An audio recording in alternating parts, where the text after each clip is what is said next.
If you're 62 or older,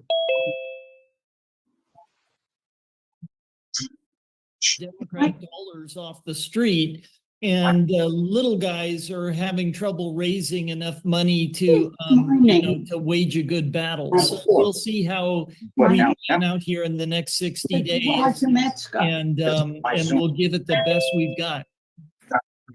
Well, yeah, and that's what you do. And I don't know personally. And I'm not a politician, but I hear this. This was the thing I was hearing for a period of time.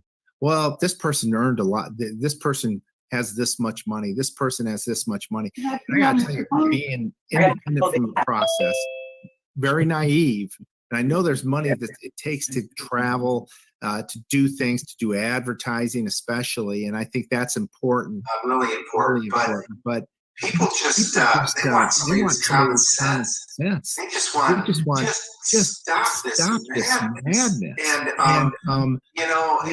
And so if you have creative ways to share that, get your name out.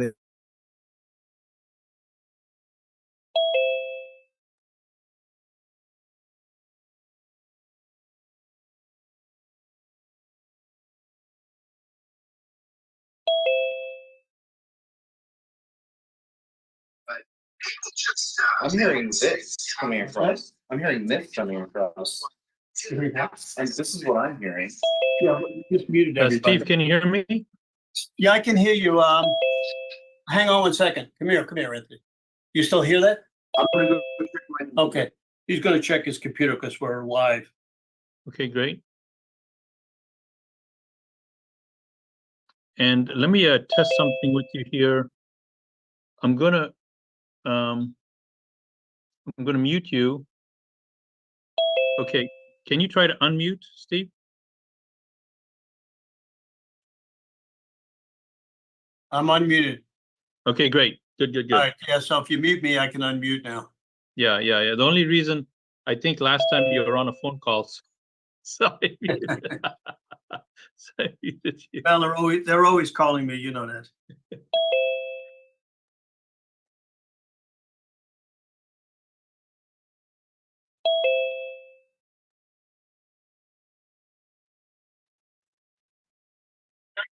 We're all good now, sir. Okay, good. You want to tell anything to Raj? He's live. But hi, Raj. Hey, Anthony, how you doing? Well, how are you? Good. I know you've done this repeatedly before. If it's easy for you, can you resend me the link to the 30-second video? 30-second video for a flag shirt. Yeah, sure. Give me a minute. I got to go find it, and then I'll get it right over to you. Okay, thanks, Anthony.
Marine is on, so you see her?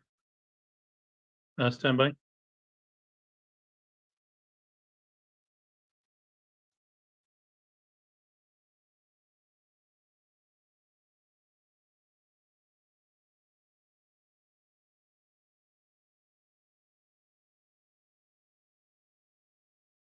Welcome to the call. We'll be starting in just a few moments.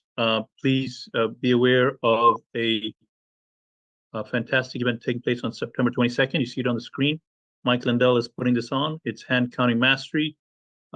Please take a look to see if you can attend and put in your calendar. Please take a picture of it and share this with everyone in your network so we can get this training made available to as many people as we can. We'll be starting in just a few moments.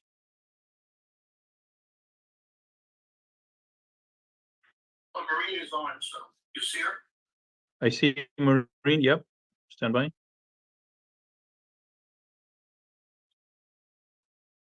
Just let him know that I sent him the clip. Okay, Yes, thank you, Anthony. I received it. Thank you. 2 minutes. Copy.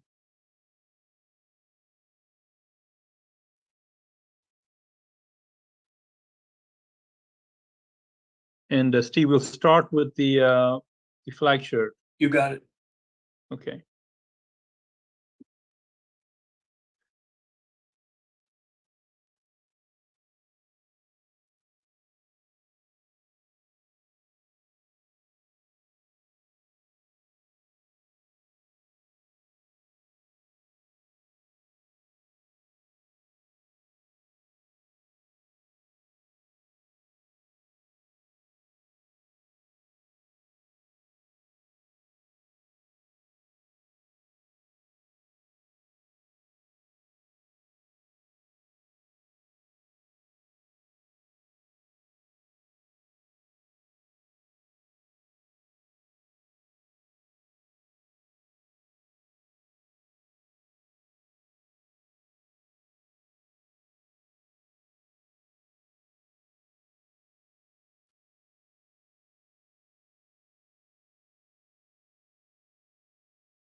Also, Raj, if you can get the Stand with Bannon up too. That's the website, right? Yeah. Okay. Stand by. Rolling commercial. What defines the American spirit? Preserving life, liberty, and pursuing happiness. Caring for the nation we call home and its people. As patriots, it's our duty to drive the entrepreneurial spirit. Pushing hard, reaching for success, sharing patriotism, because the American way of life is for all to live. The flag shirt, where freedom reigns. Thanks, everybody, for joining us today. We want to thank a couple of special people. We have 50 podcasters who are podcasting this live. Melissa Redpill, who was our original girl. She has last time got us about 28,000 people. Want to thank John Farrow, who works with me. Samantha Galbo, who's one of my assistants. Cloud Hub, who put it on. It got 20,000 people on last time. And our very good friend, Maureen Bannon, who's going to come on now. But first, let's show her shirt for her father. See if you can put that up. Stand with Bannon. Go to standwithbannon.com and it comes in small all the way up to 4XL. So hopefully, Maureen, you got yours on today. It's always in the wash. We got to get you a new one. I know. Because I always wear it. So we can't forget about Stephen Bannon because, when somebody goes away for a couple of months, people tend to forget. So we need to get our Stand with Bannon shirt at standwithbannon.com. And the reason is that when you go out and you show it, and hopefully you take a picture. Last time when we were on, we sold about 300 shirts. Please go to standwithbannon.com, get your standwithbannon.com, get your shirt. And we bring on Maureen Bannon, who will give us a little background on what's happening. And hopefully Steve gets out soon. It's been, what, about 2 months now? It has. It's been a little bit over 2 months. So as of right now, first off, Steve, thank you for having me on. And then right now, it's a little over 2 months of the original sentence. His lawyers have submitted paperwork and for an early release. However, that is up to the Bureau of Prisons, I believe, and or the judge. So given how it's gone thus far, I'm preparing for the full 4-month time. So a little over halfway. But he is doing good, just as good as he was doing before he went in. His spirits are up. He's emailing constantly and asking how the posse is doing and how everyone's liking the show, or if they're not liking it, what they don't like. And then he also wants us to focus on getting out the vote efforts and election integrity efforts to include election officials. So I encourage everyone to pay attention to all the great speakers on this call, learn as much as you can, and get active. My dad's big thing is action, action, action. So however you can get involved to save this country, get involved, because we can't expect someone else to get in this battle and fight this battle for us. Everyone has to be involved fighting this battle because we need to save this republic. So give us a little background, what's going on in the show. We're waiting for Greg Stenstrom to get on. He doesn't have a link. So you can watch the show Monday through Saturday on Roku, Pluto, Samsung TV, Twitter Getter, Rumble, and we are from 10 a.m. to noon Eastern, Monday through Saturday, and then 5 to 7 Monday through Friday.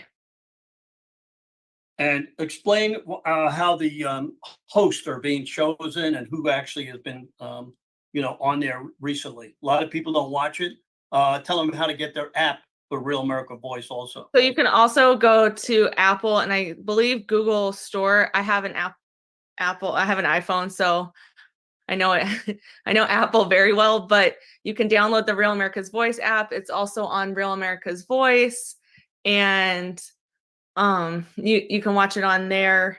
You can watch it on Rav's app on Roku as well. A lot of the guest hosts are guests that have been on the show or were on the show prior to my dad going into Danbury, and some of the members of the War Room team. So Natalie Winters has been a co-host with my dad prior to him going in. So she's one of the guest hosts. Ben Harnwell, who's our all things international editor, he's been guest hosting. Joe Allen, who is all things transhumanism, he's been a guest host. And then a lot of guests that we had on the show prior to my dad going into Danbury, we've also had as guest hosts. And myself, if anyone tuned in on Labor Day, myself and Grace Chung, who's our CFO/COO, she and I were guest hosts for the second hour of our Labor Day morning show. And I'm trying to convince her to do some more hosting with me. Fantastic. Well, thank you for coming on. We also want to thank Dan and Hollis from Voice of People. Last time they got 37,000 people on it. You put it on Getter. We got about 20, 30, 40,000 people on. We're having it a little bit earlier so that it doesn't interfere with the War Room. And the one nice thing about Dan and Hollis, I did an interview with them and they did a terrific piece. But the good thing is they got people in from Europe, and also we're getting people in from Canada. So this is starting to go, and I'm sure that you have people that are watching the War Room from all over the world. We do, and thank you for moving it a little bit earlier because you've had so many great speakers on that it goes into War Room. So we haven't been able to stream. Last time we weren't able to stream it live because we would have had to cut off the last few speakers to start War Room's live stream. So this works out perfectly. Fantastic. So, Raj, you want to put this up? If people want to become poll watchers and poll workers, let's go to Protect the Vote. That's protectthevote.com. We now have over 175,000 poll watchers where we had 100,000 a couple of years ago. So it's really moving out. If you want to join the Trump campaign, go to TrumpForce47.com. That's TrumpForce47.com. We need volunteers and we need precinct strategy people. We'll hear from Dan Schultz today, who wrote the book.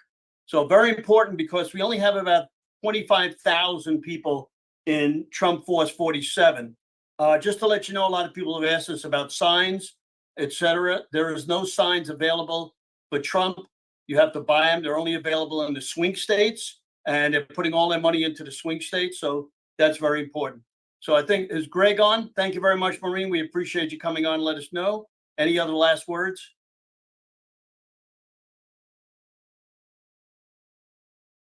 I think Greg is ready to go. You can bring Greg on. Let's go, Greg. Greg, you're up. Welcome on. Hey, how you doing? Good. How's my sound here? Sounding good. The video is good. Go ahead. Beautiful day. So glad you guys did this a little earlier. I think you scheduled this. It was scheduled, I think, for next week or the week after. I'm glad you moved the schedule to today. A lot going on. So nice to hear from Captain Bannon. And just want to make sure, double check. You can't hear me, Raj? Everything good. Audio is good. Go ahead, Greg. So glad to be here today. Got a couple of updates. We have been working on our precinct plan here in Delaware County, and we've been working in Delaware County, Chester County, Pennsylvania, Montgomery County, Fayette County, Westmoreland, Washington County, and we've got people moving in those counties. For people in Pennsylvania who are looking for Trump signs, there are several groups here that are giving them away. In some cases, you have to pay, but they're very small stipends, a couple of bucks to get the signs, and in a lot of cases, they're giving them away. So my email is gstenstrom@xmail.net. For anybody in Pennsylvania that's looking for Trump signs, I can, depending on where you are in the state, I can point you in the right direction to get your signs and get them out. They're popping up all over here in Delaware County where I live. So the last time we spoke about mail-in ballot precinct plan, and the fact that people need to be prepared for another election steal on November 5th. It is my belief, not everyone holds that belief, but it is my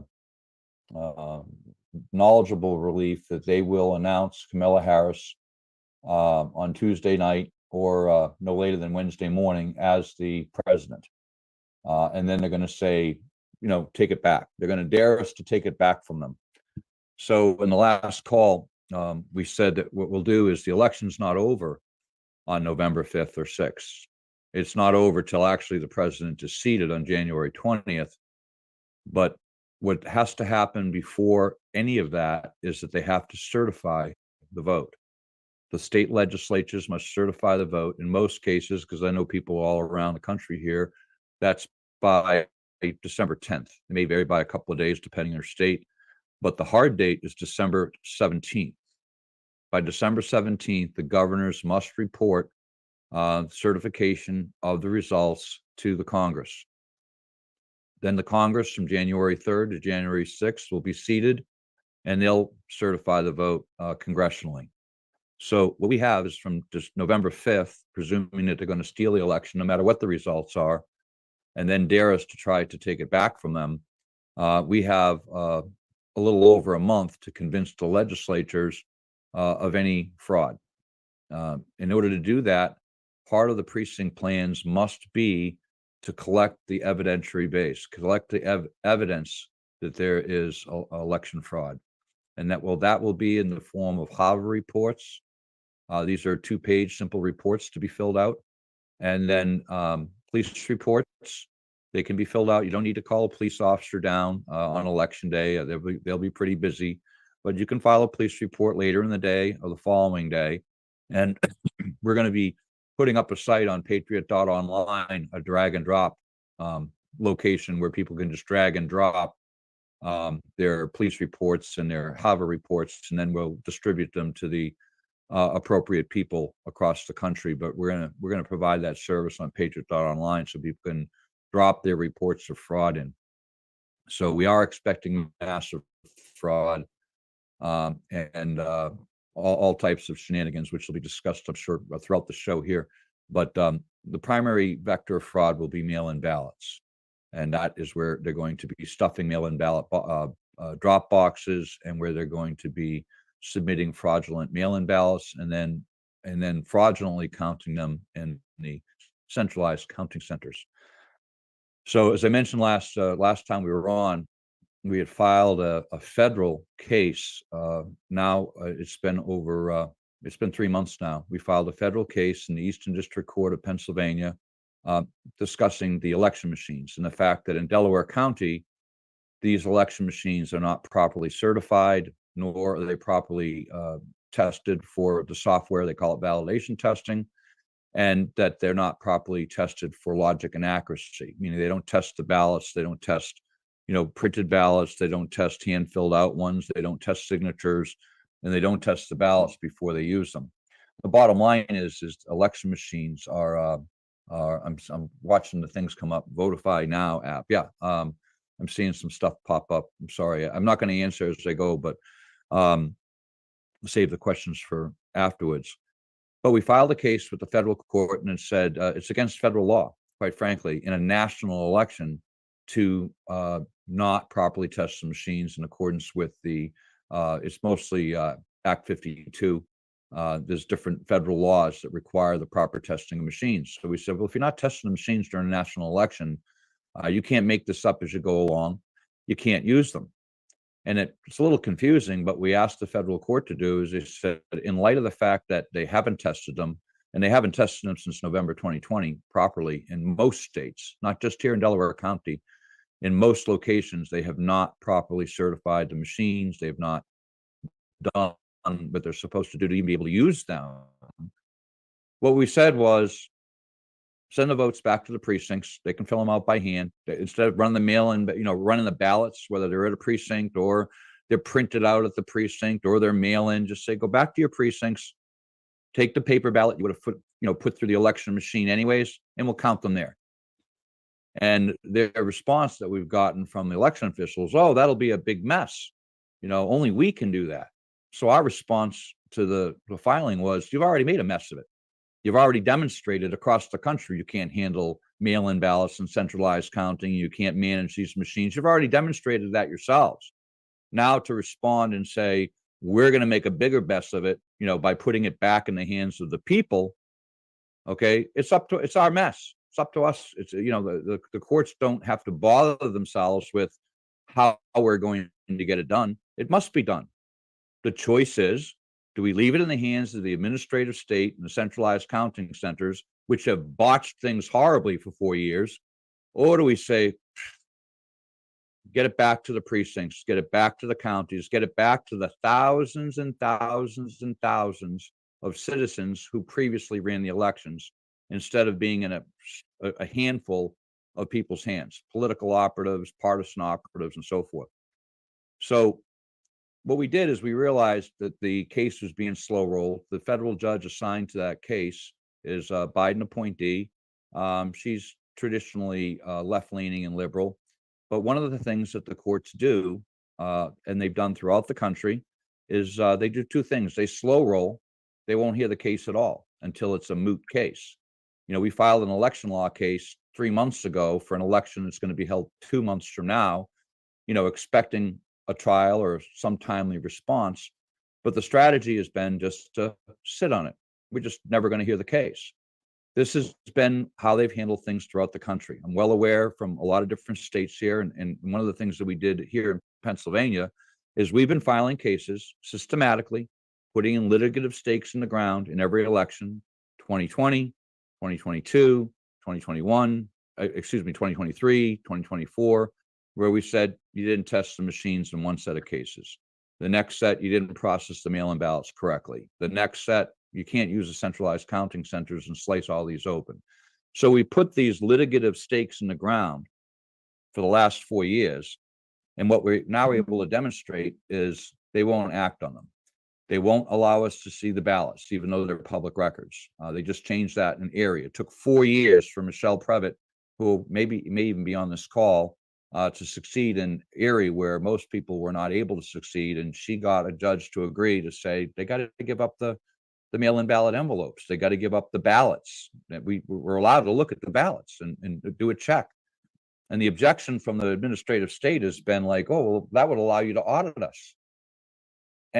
And I hear people say this to me, and I'm just making a face because I just look at them and I go, well, yeah. And they go, you don't trust us? No, don't trust you. We want to see the ballots, and we're just getting to that point.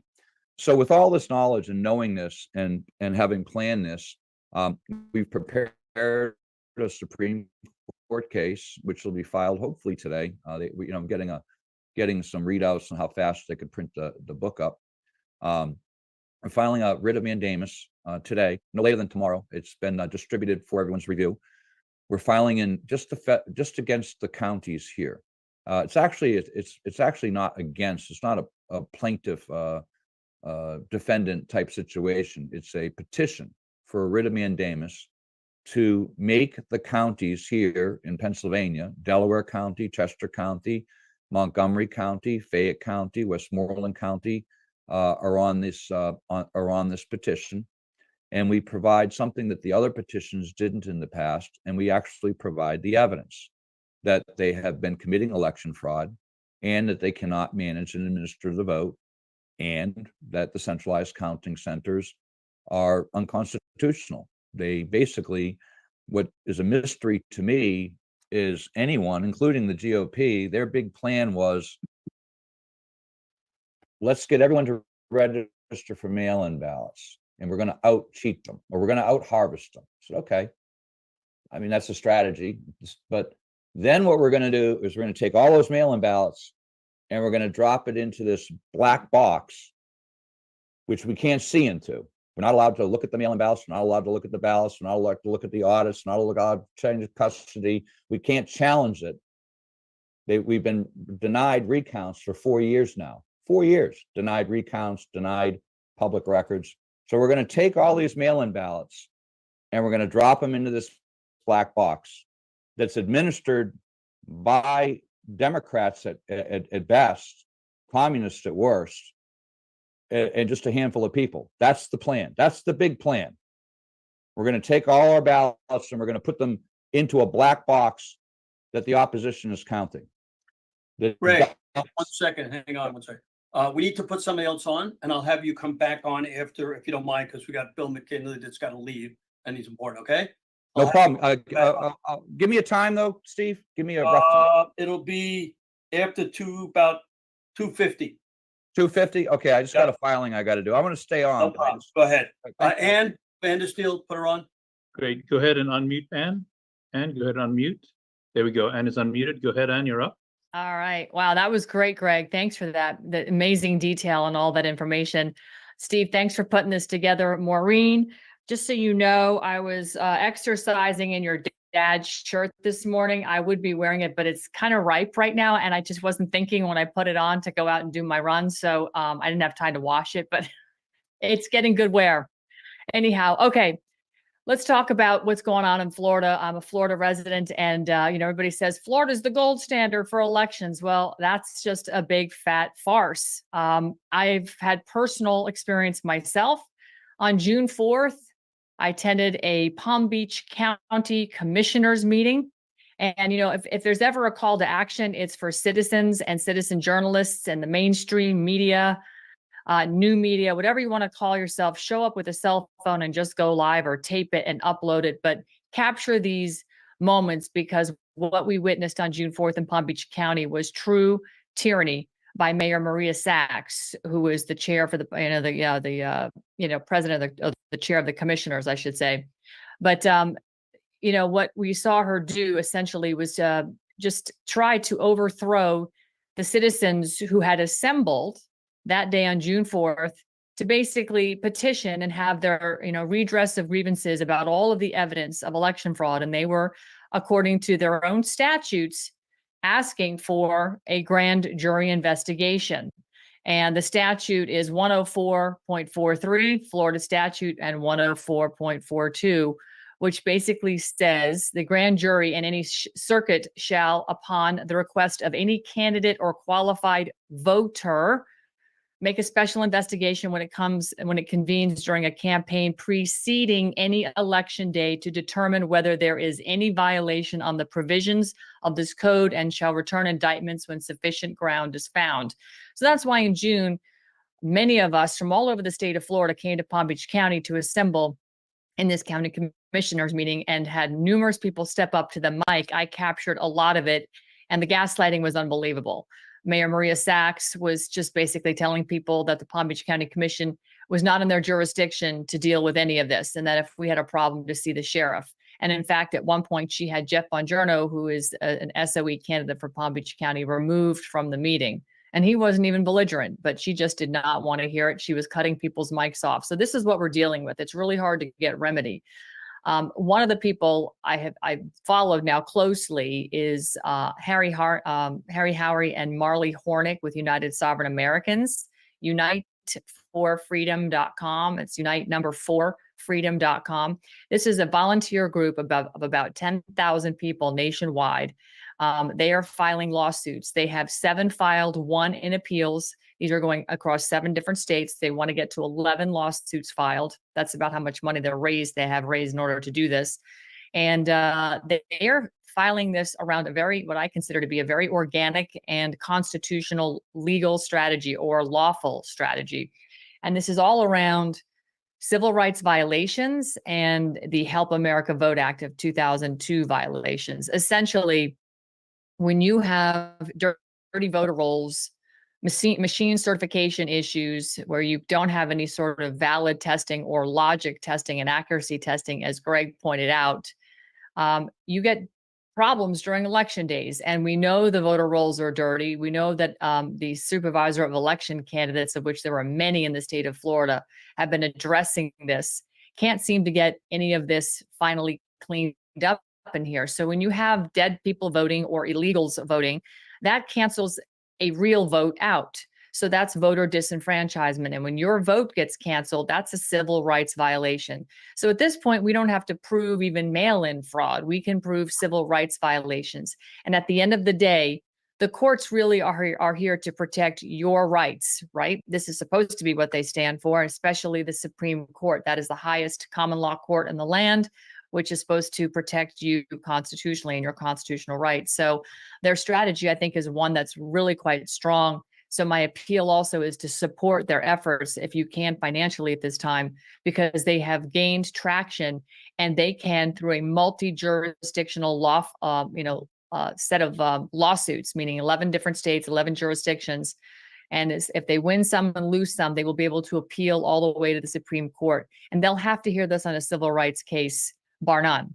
And I think this is imperative that we get to the Supreme Court quickly in an expedited fashion. And the reason being is we need to know, as United States citizens, as Americans, do we actually have a court that will adjudicate issues like this anywhere in the land? So far, we haven't been as successful as we would like to be. And to Greg's point, this takes far too long. We have an election in a couple of weeks here, really, frankly, when it all boils down to it. So again, citizens trying to demand grand jury investigations should be something that is simple to do, but apparently not so simple. So let's talk about the supervisor of election candidates and what we witnessed on August 20th in the primary here in Florida. You had Dave Kalin out of Charlotte County. I've interviewed Dave, met Dave, great guy. He's just throwing up statutes like 101.572 regarding the public inspection of ballots, where this SOE has to actually make a reasonable effort to notify the candidates whose names appear on these ballots about the time and place of inspection. Obviously, didn't go as well as planned. Tried to make it very difficult. Nothing happened. They had signed affidavits attesting to the fact that They decided to open all mail-in ballots without notice of each day that they had any day, and that they did this well above the tabulated total. So basically, video was captured of them completely disregarding that particular statute. We have seen this before. This playbook isn't even being reinvented. They're just doing it here in Florida. Maintenance and good orders of polls is also being ignored in these instances. I want to move down to another candidate right here in, where am I? Hang on one second. Where's Chris Pinellas? Chris Gleason down at Pinellas County. He actually had requests for vote by mail ballots. This is shocking to me. It's statute 10162.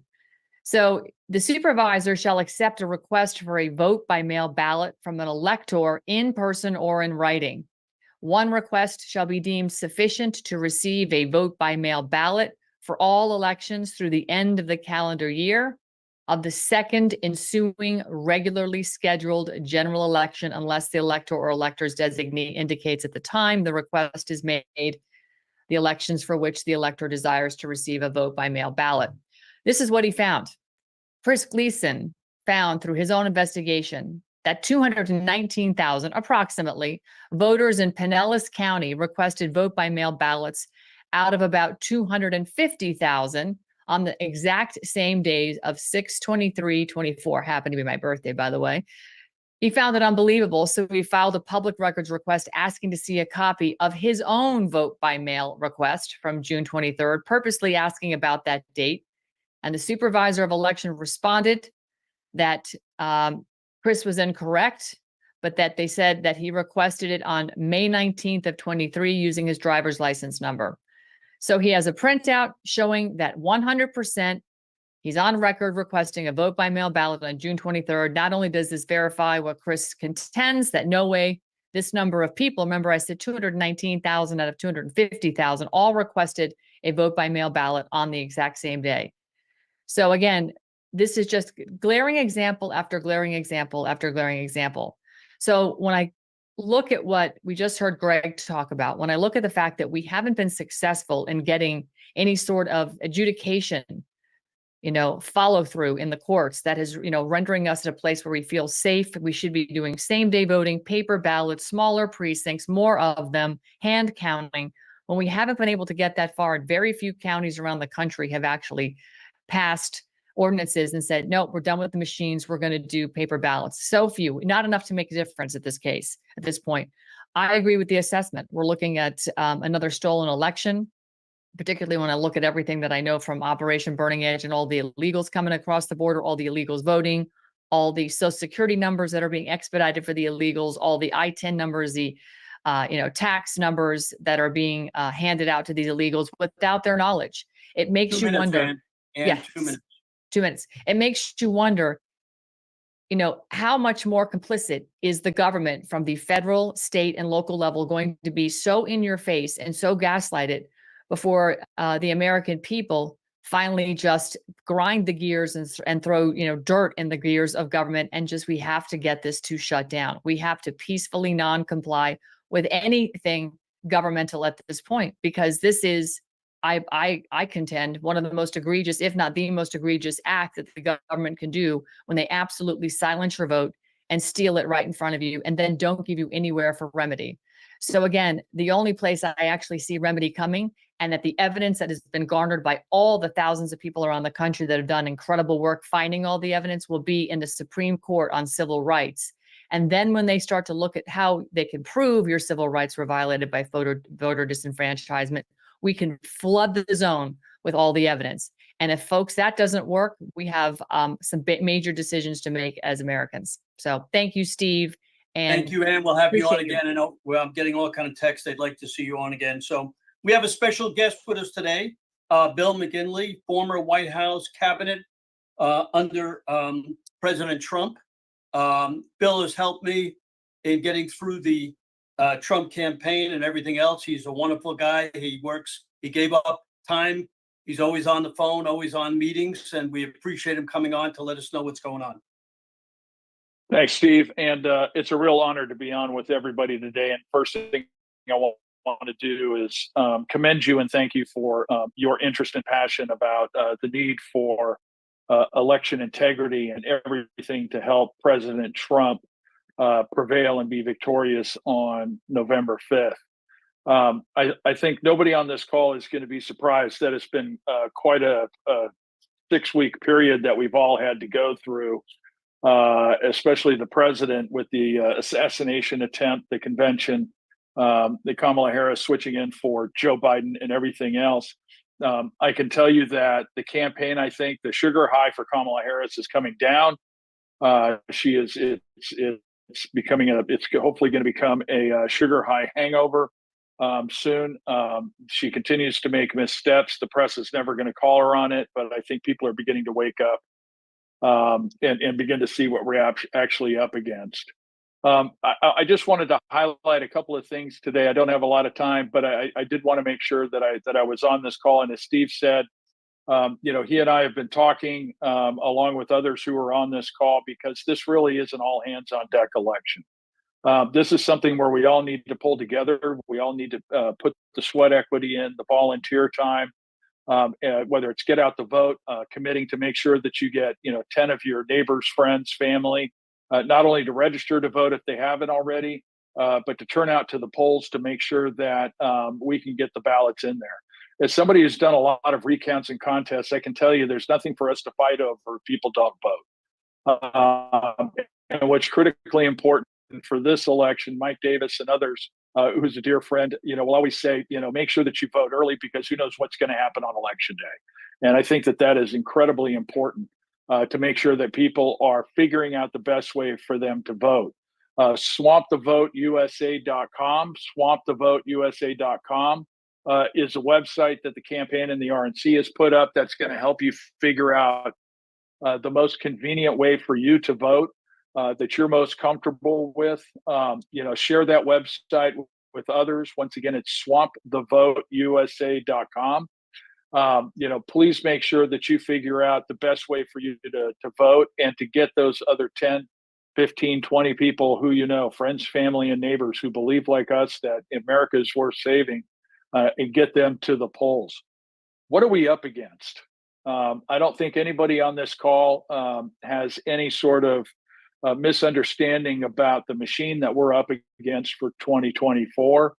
I've talked about this on War Room. The Democrats designed a presidential campaign that really was a turnkey operation, I think, to be able to switch in whatever candidate they want. If you look in terms of the apparatus, the campaign itself is the smallest entity, least staffed on the Democratic side. And as we talk about, it's not just the Harris and DNC combo that we're up against, but it's going to be about $2 billion in dark money that we think is going to flood over the battleground states and others. And, of course, the RNC and others have filed lawsuits about the Biden EO that tries to weaponize all the federal agencies to engage in the voter registration and turnout operation. So now they're trying to use your tax dollars, and we are fighting that tooth and nail. That nobody thinks that is proper. But what we have is you. I mean, what we have is a motivated volunteer army, men and women who care about this country, who can actually make a difference. And it's something that is incremental. It is something that is going to be small steps at a time. I know you're going to have a lot of speakers on today that talk about a lot of broad, big concepts. But at the end of the day, what I'm asking you to do is to basically take control of the part of your life or the part of your neighborhood, the part of your city, the part of your county that you are actually involved in, that you are active in, and to make sure that people of goodwill, people who want to save this country, are going to go out, register to vote, turn out the vote, and get everybody else to vote. Be a force multiplier on that side. So what is some of the dark money stuff that we saw from 2020 that really will kind of be a preamble to what we'll probably see in 2024? There were a lot of reports early on this year, and I track a lot of the dark money stuff. And unfortunately, because of the IRS reporting system, it's not real time like the FEC with independent expenditures. But when you look in terms of what the dark money groups have done, Looking back at 2020, the last major presidential election, obviously, $64 million went into Georgia alone. $64 million. That would swamp any presidential campaign. Arizona, $23 million. Pennsylvania, $47 million. Michigan, $52 million. Wisconsin, $29 million. North Carolina, $22 million. Now, those sound like daunting numbers. And remember, there was one group, the New Venture Fund, that in 2020 reported receiving and spending almost $1 billion alone. And a lot of the transfers were going out to organizations, 501c3s, 501c4s, and others that are controlled by Democratic operatives and managed and used. Don't be intimidated by those numbers. Those are numbers that are going to pay people to try and feign authenticity that they care about Democratic candidates. There is nothing more powerful in politics than a motivated volunteer army. Everybody on this call is the great equalizer to what's coming.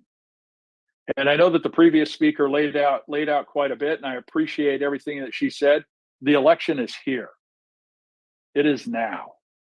In some of the states, the absentee ballots are already being requested. In September, we're going to have a number of states are going to begin their early voting programs.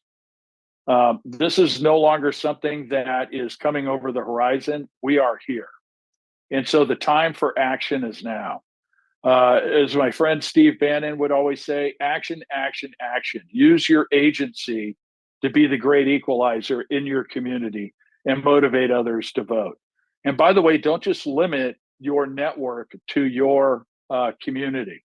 You have friends and family across the country, especially in the battleground states that could determine the presidency, whether it's Nevada, whether it's Arizona, it's Wisconsin, it's Michigan, it's Pennsylvania, it's Georgia. I would include Virginia in that, and also Minnesota and others. But don't forget, we also need to have control of the House of Representatives. We need to have control of the United States Senate. So I would put Montana and Ohio in there for the United States Senate, New York and California for the United States House of Representatives as well. This is all hands on deck to make sure that we're able to combat everything that's coming at us. If you live in a battleground state, Nevada, Arizona, Michigan, Wisconsin, Pennsylvania, Georgia, Virginia, Minnesota, New York or California for the House of Representatives, please go to protectthevote.com, protectthevote.com, and sign up to be a volunteer poll watcher. We need eyes and ears in the counting centers. We need them for early voting. We need them on election days, and we need it for the canvass afterwards. The one thing I want to leave you guys with, this is, as you guys know, no longer do we have election day, we have election month. And sometimes we have election months, plural. And not only does that need to be, do we need to have eyes and ears, men and women who are intelligent, can exercise good judgment, who know when to elevate issues so that the lawyers can do what they got to do. We also need it after election day during the canvass, when they go back, retabulate, and try to certify the election. We need to have eyes and ears throughout that entire process, from early voting to election day to the canvass. And so we need people to sign up. Whatever time you can spare, we will be grateful. So please go to protectthevote.com. Go to Trump Force 47 is another website if you want to be a precinct captain and help with the get out the vote. You can also check the poll watcher box on Trump Force 47 if you're in a non-battleground state. And we've got a whole team waiting to basically reach out to you to try and see how best you can utilize your time and what we can do to help make you successful in doing that. I know that there have been some hiccups in the past. We have a new team that has taken over the operational side of the poll watching program in terms of the volunteers. And they are, everything that I'm hearing so far is that the people are being contacted. I'm seeing it on social media, people who are signing up on the site and saying they've gotten a couple of calls and emails already. We need you to get through the training. Remember, only the political parties and the candidates have the authority under state law to credential folks to be in as poll watchers in the polling places, to be able to observe the vote. So the party is something that is critically important. So please go through the training and get credentialed so that you can handle some shifts in this critically important function that state law has provided for decades. This is a process that both Democrats and Republicans do. Don't let the Democrats in their messaging try to intimidate people. This is something that is provided for under state law. It brings transparency to the process, and transparency is righteous in elections. It's how people are going to have faith in the process and confidence in the results. But critically important, as I always say, there are two sides of the same coin. Election integrity and get out the vote are two sides of the very same coin. Don't ever forget that. You have to turn out the votes. The ballots have to be cast so that we can have an election integrity to ensure that those lawful ballots are counted for President Trump and that he can prevail on November 5. Steve, why don't I stop there? And Okay, thank you very much. We'll have you on again. Hopefully you'll come on in a couple of weeks and bring us up to date what's going on with the Trump campaign. We're going to get Tom Renz on. He's next. Luckily, I can finally see him because we try to get him all the time. He's one of the great patriots here. Everybody's against him because he exposes all the yo-yos and all the political hacks that we have. Tom, go to it. Honored to be here, Stephen. Thank you for having me, and thank you for what you're doing. We need a million more Steve Sterns in this country. So I want to start out, and I'm going to try and be quick and concise on this litigation. The litigation landscape for election law is ugly, and that's the nicest thing I can say about it. If you want to challenge election fraud, you need to be having your cases under development now.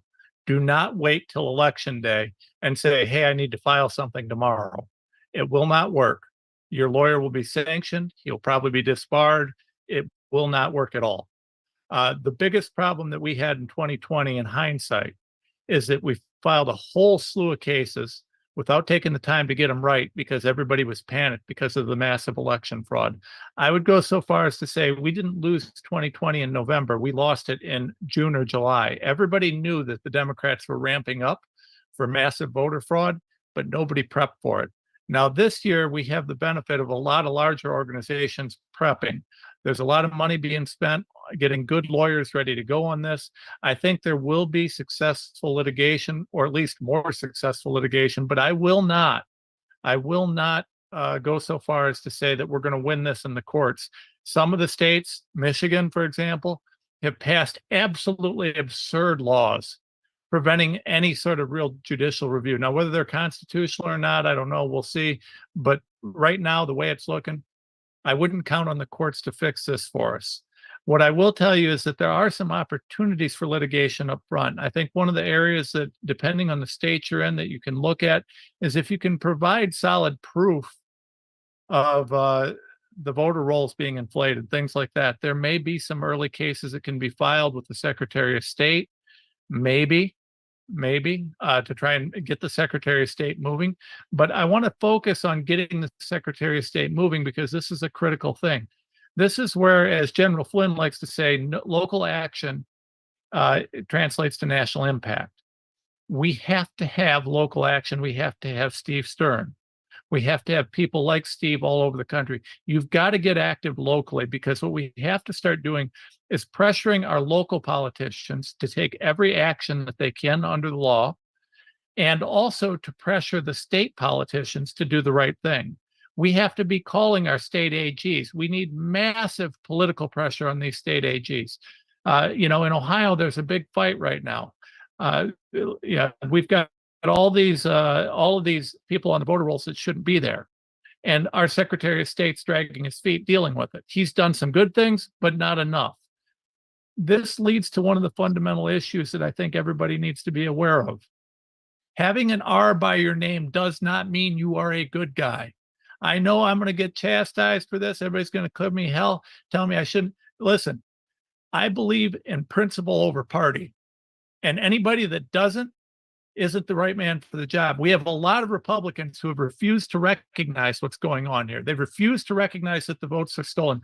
They've refused to recognize the election fraud that occurred. In fact, Mark Zuckerberg just wrote a letter to the Judiciary Committee where he acknowledged that they censored election fraud discussion on Facebook. The GOP-led Judiciary Committee acknowledged his letter, but didn't recognize his admission that they felt pressured to censor related to voter fraud issues. This is a foundational issue. This is a foundational issue. You need to look at your GOP reps and recognize that if they're not pushing this issue, they're probably rhinos. And they may be never Trumpers. We've got a lot of them in the GOP. So we've got to take our red states and we've got to pressure the GOP in the red states. We have the most power to pressure the GOP in red states, right? If you're in New York, you could pressure Hochul all you want. It isn't going to do any good. She's a crooked sellout. The Democrats are beyond redemption. We can fix the Republican Party, but we need to take a stand and we need to be willing to call out our own that don't have the courage to do the right thing. And I don't care how many people we make mad saying that. This is the reality. The GOP needs to get behind this 100%, not half-heartedly, not saving political face. There needs to be statements about what's going on in the elections, and they need to be taking steps to fix it. So we need to pressure these guys. My proposal to everybody is this. If you're living in a red state, I've got word Missouri and Ohio are likely to be targeted with some extra voter fraud this year. I live in Ohio. We have a very red state in Ohio. Missouri is wildly red. Here's the thing. You need to call your Secretary of State and ask them what they're doing about their voter rolls.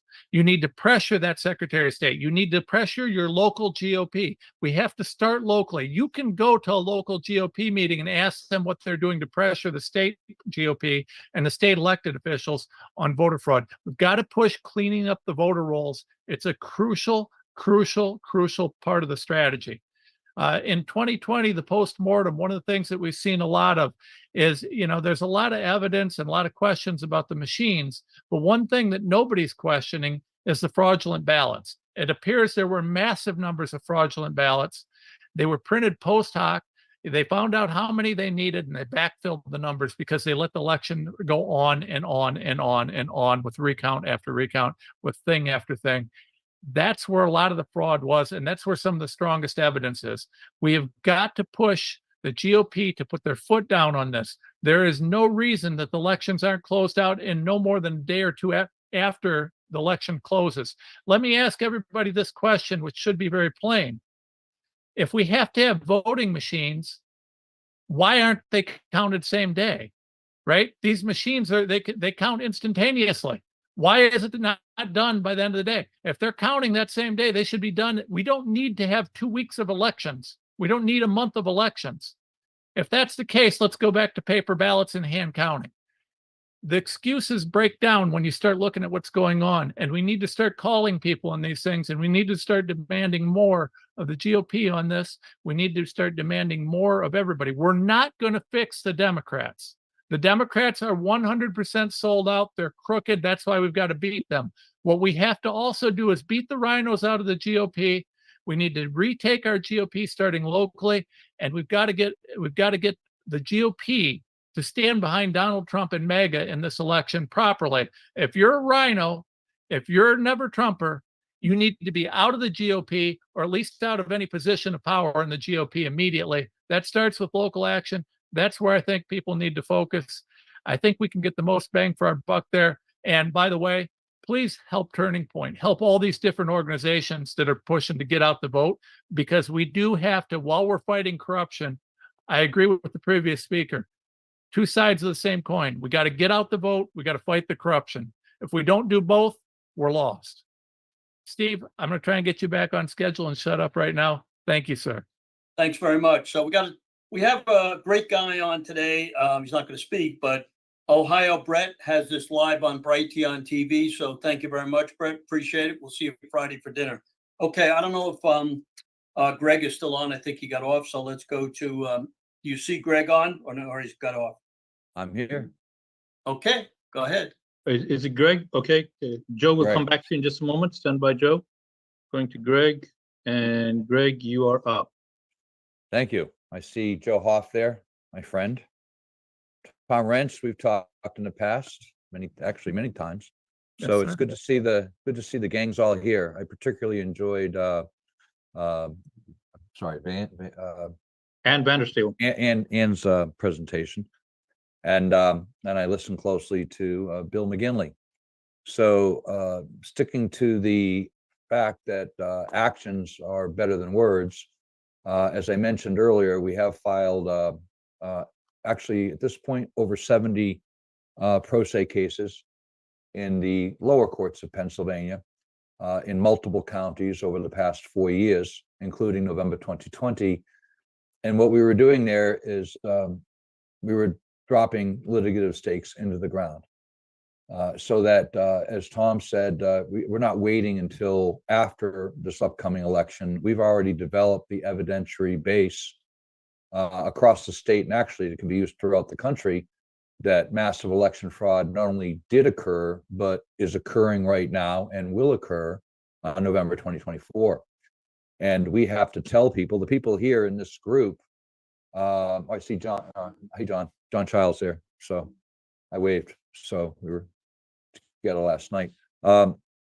We have to be prepared in advance. We have to mentally prepare the people that are, they're listening to us as a group. We have to mentally prepare them that they're going to steal the election, and then mentally prepare them for what must be done before and afterwards. We're preparing in Delaware County, and we're working with other counties, and we're going to continue to work with them. We are prepared to file our first challenges to mail-in ballot applications for people who applied who either don't live in our county or are not qualified electors. There's a process to that like John Child's on here, and he's been working with a group of people within our group who are preparing the procedures of how to do that. We'll be prepared to share those procedures by next week, specific to challenging mail-in ballot applications by unqualified electors. That has to be done before the election. And it's a little different. It's different from cleaning the voter rolls. The efforts of Kathy Engelbert and others here to clean, the valiant efforts to clean voter rolls have been heavily opposed and thwarted. And that was one part of the battle. But now that we have the voter rolls where they are, we can continue to clean them, as other people before me have said. But what we have to do now is we have to focus on the people that are on the voter rolls unlawfully that are now applying for mail-in ballots. That's where we draw the line today and tomorrow and going up to the election. We must we must make sure that only qualified electors are allowed to vote. Now we have, at this point, I think we have 7 different specific tasks that can be done that have been developed by different people. I'm not gonna, I said, I don't care about intellectual property anymore. We're too close to the wire here to worry about who gets credit for what. There are some people that are, there's a group that, give credit to, there's a group here within with our county. I know Heather Honey, I don't know if she's on today, she's been on before, where they are sending letters to people who have moved and said, would you please fill out the attached form saying that you no longer reside here and you wish to be removed from the voter rolls. They got a huge response because the counties weren't doing that. And that does not require any litigation to make the counties comply. That's a letter. They sent back a note card to the people who were doing this. God love them. And now we know that there's hundreds and hundreds of people that should be removed from the voter rolls. The mail-in ballot application challenges. We're not thwarting the vote. We want people to vote. Even if it is by mail-in ballot, we want people to vote. We just don't want qualified electors to vote. So I'm going to mention a couple of things again. We've developed mibdb.org. Specifically, it's for Pennsylvania. We're getting data from other states now, but mail-in ballot database, mibdb.org. You can log in, and and people who live specifically in Delaware County, they can see all of their mail-in ballot envelopes going back to 2020 that were submitted in their name. We've already had people come in and say, these aren't ours. I didn't do this. This isn't my signature. Or I submitted a mail-in ballot and it's not here. Where is it? So one of the things that's happened since the last time I spoke, and I've been on a few of these, but for 4 years, we were asking Delaware County for mail-in ballot envelopes. We said, we want to see the mail-in ballot envelopes from 2020. You said you counted 130,000 of them. You mailed out 156,000 is what you said now. Before the election, they said they mailed out 104,000.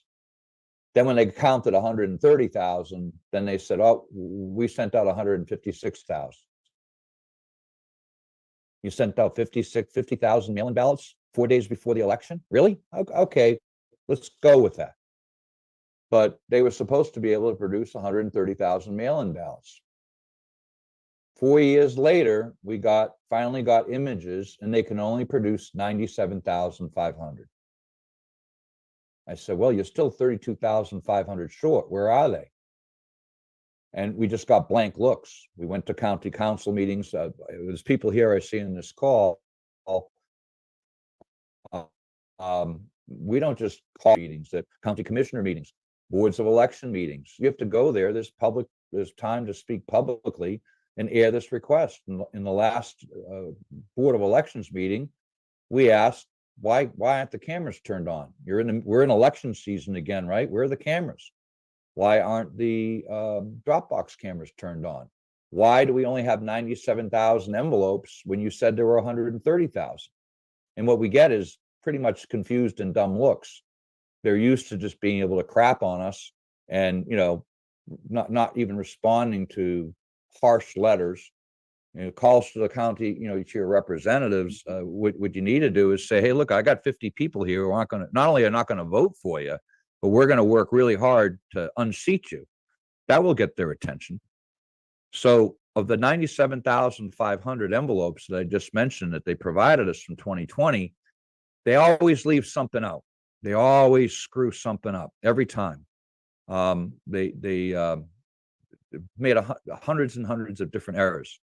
So one of the questions we asked, and I'm going to ask here is, we noticed we've got images of all the other mail-in ballots, and they were all obviously open. They were either open with an envelope slicer, opened by the county, county officials, sliced open by one of the machines, and you can see that in all the other images. What we've got here is of the 97,000 images you gave us, over 70,000 of them aren't opened. I'm going to repeat that.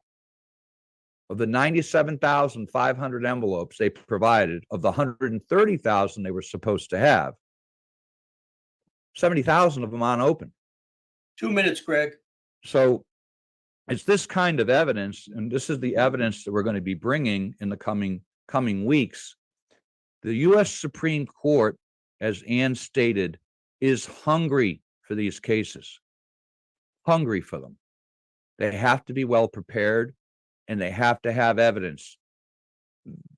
Multiple parties have already tried going to the U.S. Supreme Court with constitutional issues. It's not fair. Someone said this, they shouldn't have said that. The U.S. Supreme Court historically, and has demonstrated in the last 4 years, they are not going to get involved in the way the states administer their elections. It's not a Supreme Court case.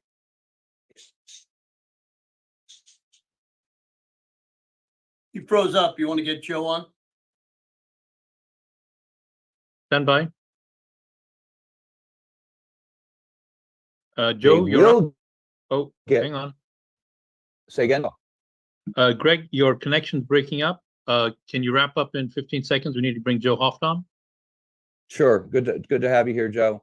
What I'd like you to do is continue to come to www.patriot.online. We're doing updates there. We've made it easier to get in. www.patriot.online. There's a donate button there. We'd love if you hit that every once in a while. But we'll keep giving people updates, and we're going to be providing these strategies, these little plans that different Patriot groups across the country can act on. You'll be able to pick one of 5 or 6 different things, say, hey, we can do this, and then act. That's what we want you to do. And thank you for having me on, Steve, Raj. Well organized. It gets better every time. Thank you so much. Nice to see you, Joe. Thanks, Greg. Joe, you're up. Thanks, Greg. Thanks, Steve, Raj, everybody. It's great to be here. It's just some great patriots, Americans that I really admire. A and little bit love louder, now. Joe. Put your volume up. All right. Have met a number of people. Maybe, anyways, is this better? How about I speak into it this way? Is that better, Steve? That's good. Okay. So anyways, yeah, great to be here with you guys, and thanks for everything. Thanks for setting this up, Steve. You're doing a great job, and all the patriots that are here. There's a lot going on, and I just noticed now, Gateway Pundit, we just put up a new piece. True the Vote teams up with the sheriff's offices across the country to provide live streamed, I guess, viewing of these drop boxes. So good things are happening. We've got to continue to keep fighting and moving forward. My background, as many of you know, is currently I have the Joe Hoff Show on Lindell TV every day, weekdays, and I'm also an author. I've written a number of books. It's 3 on the steel, and I appreciate you going out and purchasing them if you'd like. And I've spoken a lot and written a lot about this 2020 election, and what I was able to do is utilize my past experience in doing that. In the past, I was a corporate auditor and finance guy. I oversaw $1 billion block of business at one time. The financial reporting on that was all around the world. This block of business was very complex, just like our election system. And at the same time, a different period in my career was overseeing audits. So the board would send me out to various locations around the world, and I was able to perform audits and validate for the Fortune 500 firm that everything was being validated and everything was proper. Did about 300-400 audits around the world. One thing I realized recently in a piece, in a presentation we gave in Wisconsin, was that I've done audits in communist China. And when I went there, I asked for certain items and they gave them to me. So the transparency was there and they wanted a clean bill of health. What's happening in our election systems, they are broken. And we've done a lot of work. I've been involved with a group of professionals. We started a group called Fate 2024. There's a website, fate2024.org, that you can go to. We've written some articles there. But what we started off doing was utilizing basically my auditing expertise. And we put together an inventory of all the processes and controls that we believe are involved in the election process. And we came up with like 13 key processes, 100 sub processes, and over 500 controls that need to be in place in order for our elections to be fair, transparent, accurate, and to prevent any fraud in our elections. Controls will do that, whether they be system controls or activities. This is what corporations have to do today. It's called Sarbanes-Oxley. You have to validate not just that your financials are accurate, not just provide transparency to everything, but you have to perform process reviews throughout the year and sign off on those process reviews at year end. Our election process is broke. What we found was that only a third or so of all the processes, of all the controls in these processes, are even in place. So we're stepping into this election and it's broke. The system is broke. So the next step is, how are we going to attack this? One piece, maybe Raj, you can show this on the website at Fate 2024. There's an article up at the top on the left on this website. We found this document that the left is bragging about, one of their nonprofits. It shows all the top, the top right there, this diagram there. You can go to the site and look at it. That diagram shows all these various entities that are tied to the election process that the left uses to manage our elections. They've got Facebook on there, they've got corporations, they've got nonprofits, they've got government entities. All these things work in unison to drive our election process. It's a very complex system that they have put together. It's amazing. And they brag about this stuff, but they don't tell us some of the stuff that's going on behind the scenes we all know maybe isn't so up and up. Anyways, this is what we're up against. We've got processes that don't work, and we've got this election. We call it the election industrial complex. Been on Bannon on the War Room to talk about this, that we're up against. So what are we going to do? What we decided a year ago was that, well, we're not going to get rid of the machines. And that's probably been a good, I guess, guess of where we would be today. And we also decided that they're going to have mail-in ballots. We're probably going to have a lot of the same players. So what can we do to save this next election? And what we came up with after a lot of discussion, et cetera, was the one thing we can do, and I'll call it this, is to protect the paper. So every single ballot that comes into this election, we need to make sure that it's valid. And so what we've recommended, and we put together a couple articles, they're out there on fate2024.org. And one of them, it talks about what we can do to reconcile all the ballots that are coming in that door and going out that door in the precincts. In other instances, so if you go down, yeah, Raj, just a little bit, you can see there the two top articles there that show vote in them. One is we can reconcile the ballots in the precincts. The second activity that we need to do that a lot of people aren't talking about that is very significant is we need to reconcile all the ballots in these mail-in ballot facilities where there's so much, we believe there's massive fraud that's occurring. How can we protect ourselves, especially against the machines? Well, let's get our hands on the ballots. Let's protect that paper and let's do all we can to stay up to date on what's coming in and out of those facilities throughout the election process. So mail in before the election and up to election day and after election day. And that includes drop boxes. That includes all these other activities.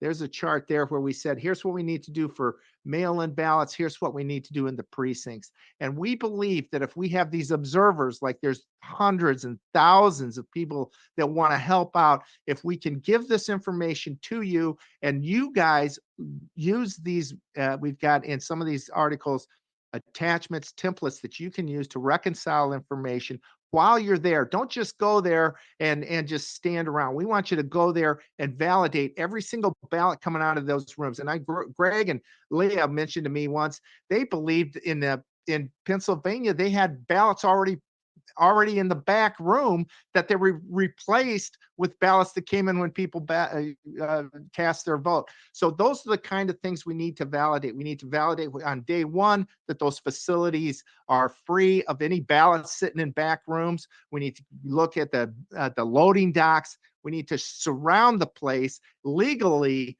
validate every single ballot coming into this election and going out. Even and there's an idea of a couple of the templates we've put together. You can pick these up there.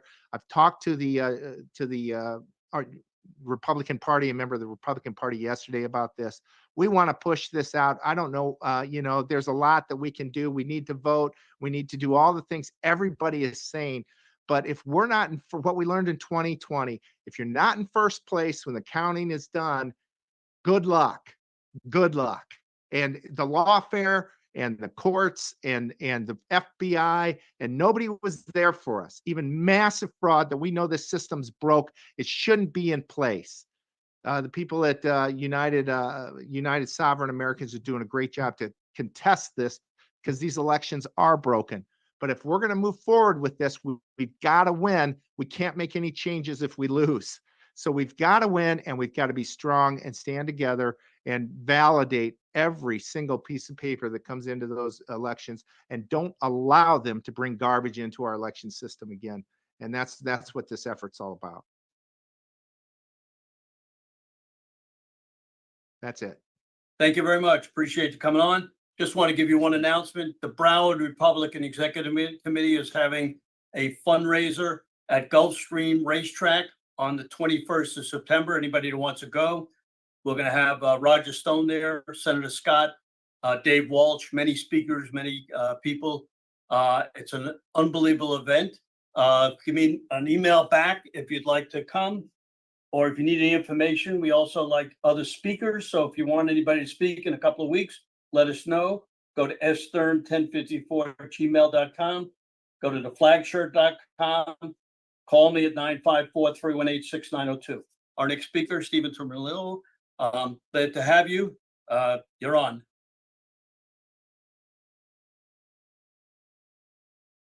We can't hear you just yet. Can't hear you, Steve. Unmute. Hit unmute. Not yet. Hit unmute. I think you're disconnected from audio. Let me see. You're in here twice. Let me see here. Okay. There we go. Yes. Great. All right. Well, thank you, Steve and Raj. I appreciate you having me on today. I'm getting a little feedback. We can hear you See. fine. There we go. Okay. Yeah, so Sheriff Mack is down in Orlando, Florida with Bill Mitchell, our state director for the CSPOA, the Constitutional Sheriffs and Peace Officers Association. And I am media relations for Sheriff Mack and the CSPOA. It's been a while since I've been on your podcast. I would like to state that we're having our Foundation for Freedom conference this coming Friday, September 6th, and Saturday the 7th at the Orlando Rosen Shingle Creek Convention Center. And Bill Mitchell asked me to mention that we have about 40 seats left. We have limited seating, but if anyone can make it down to Florida, or those of you that may be in the Florida area, if you'd like to come to the Saturday conference, if you go to foundationforfreedom.us, there is a coupon code COMP, C-O-M-P.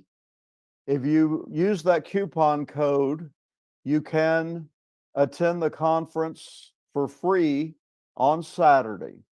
So I just wanted to mention that. This conference is going to be about how to plan for the next several months, depending on what happens with our election. The sheriffs and the patriot community needs to be prepared for whatever the outcome may be. So it's going to be an important conference.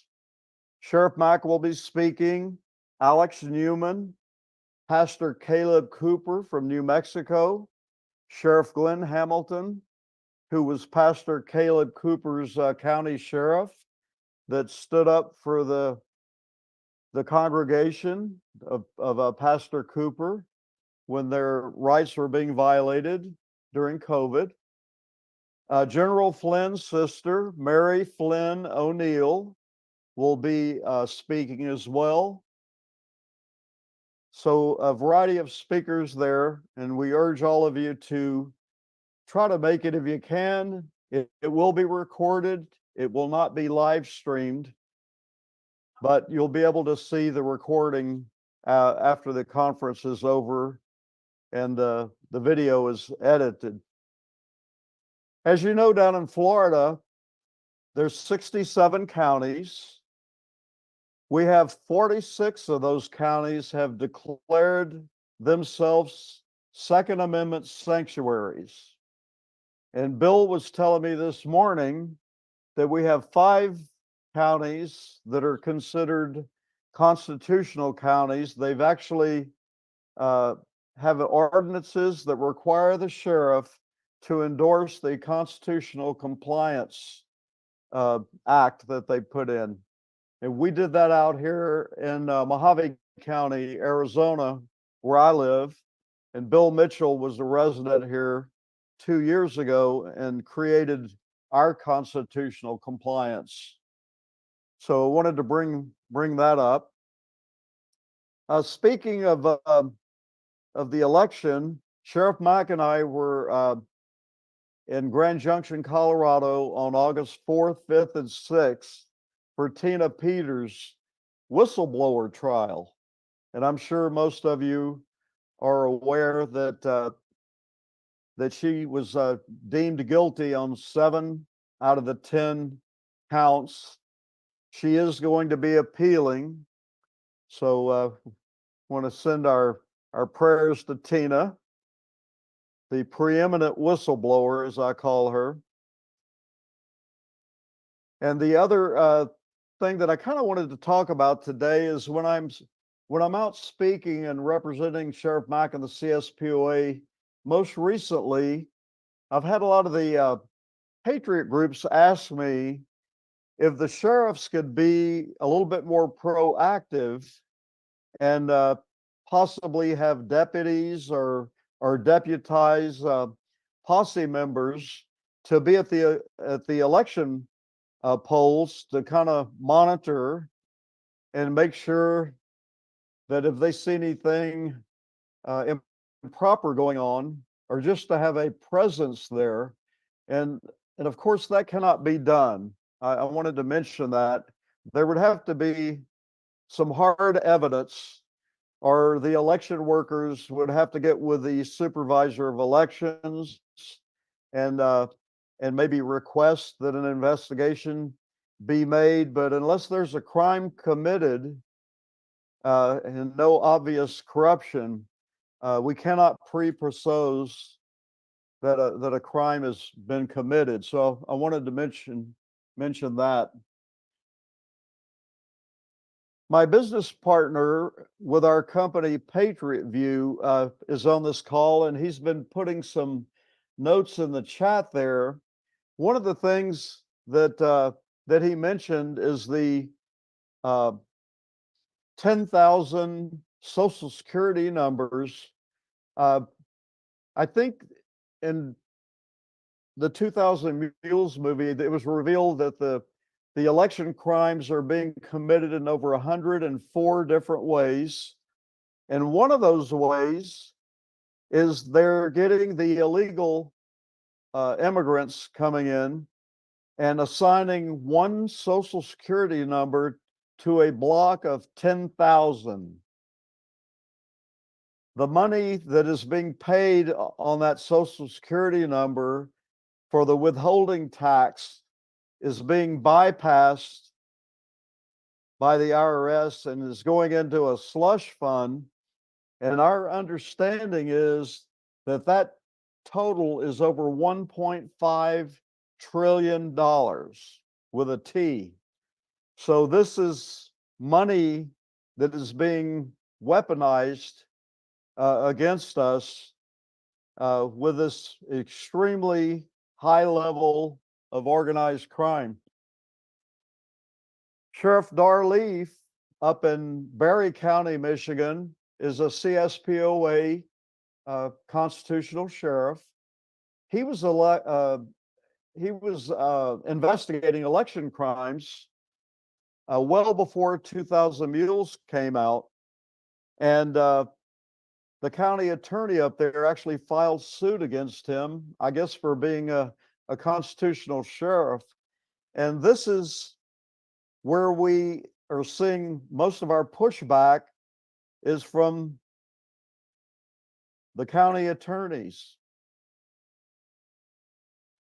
I have heard, and I think one of the earlier speakers alluded to this, not exactly as we have heard in Arizona, but the word was out that if any attorneys in Arizona tried to represent any election deniers, that they could possibly lose the bar license. So this has always been the roadblock to the sheriff, who is the supreme chief law enforcement officer in the county. 2 minutes, Steve. One of the other things I wanted to mention, Steve and Raj, is I'm surprised you're still using that 4-letter word Zoom. We had a bad experience a couple of years ago with Zoom. We had one of our calling all pastors and patriots and sheriffs calls sabotaged.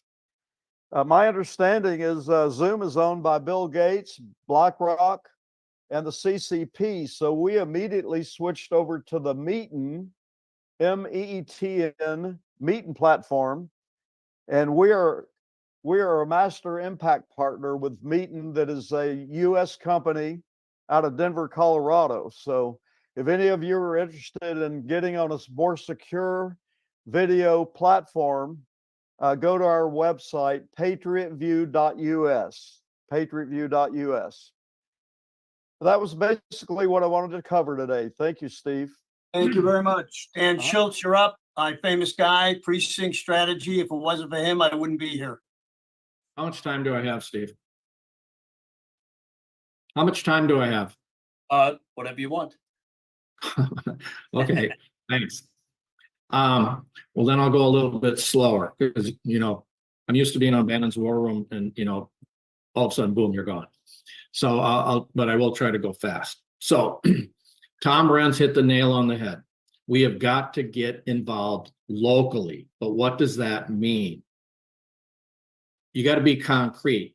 The best way to get involved locally, the best way politically in a political war is to get involved in a political party. And over half of the slots of the Republican Party locally are still vacant. Why are they so important? Precinct committeemen elect everybody in the party apparatus, and precinct committeemen are in the best position to get out the vote. In 2020, I didn't do Trump victory stuff because they're the opposite of what TrumpForce47.com says it's doing now. I've signed up for TrumpForce47.com, but I'm in Wisconsin now. But in 2020, I was in Arizona. And targeting the lower information, lower propensity voters with GOPdatacenter.com, myself and my fellow Republican precinct committeemen in my precinct, all 11 slots were filled. We got over 90% of Republicans to go vote. And that should be the goal. I heard Tyler Boyer on Twitter say, we got to get 90% in every precinct. Yeah, we do.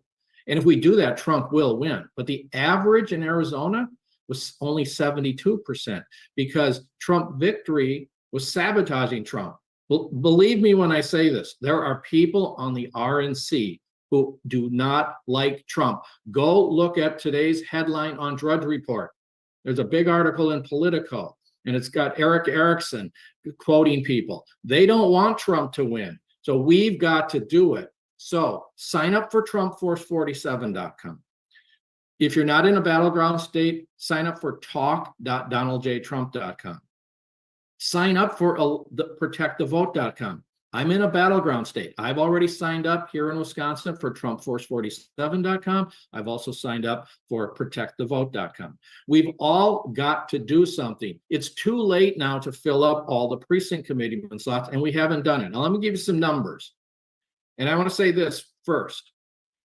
Why don't the Republicans in the trifecta states, I'll name three of them. Georgia, what's a trifecta state? Republican governor, Republican House, Republican Senate in the state.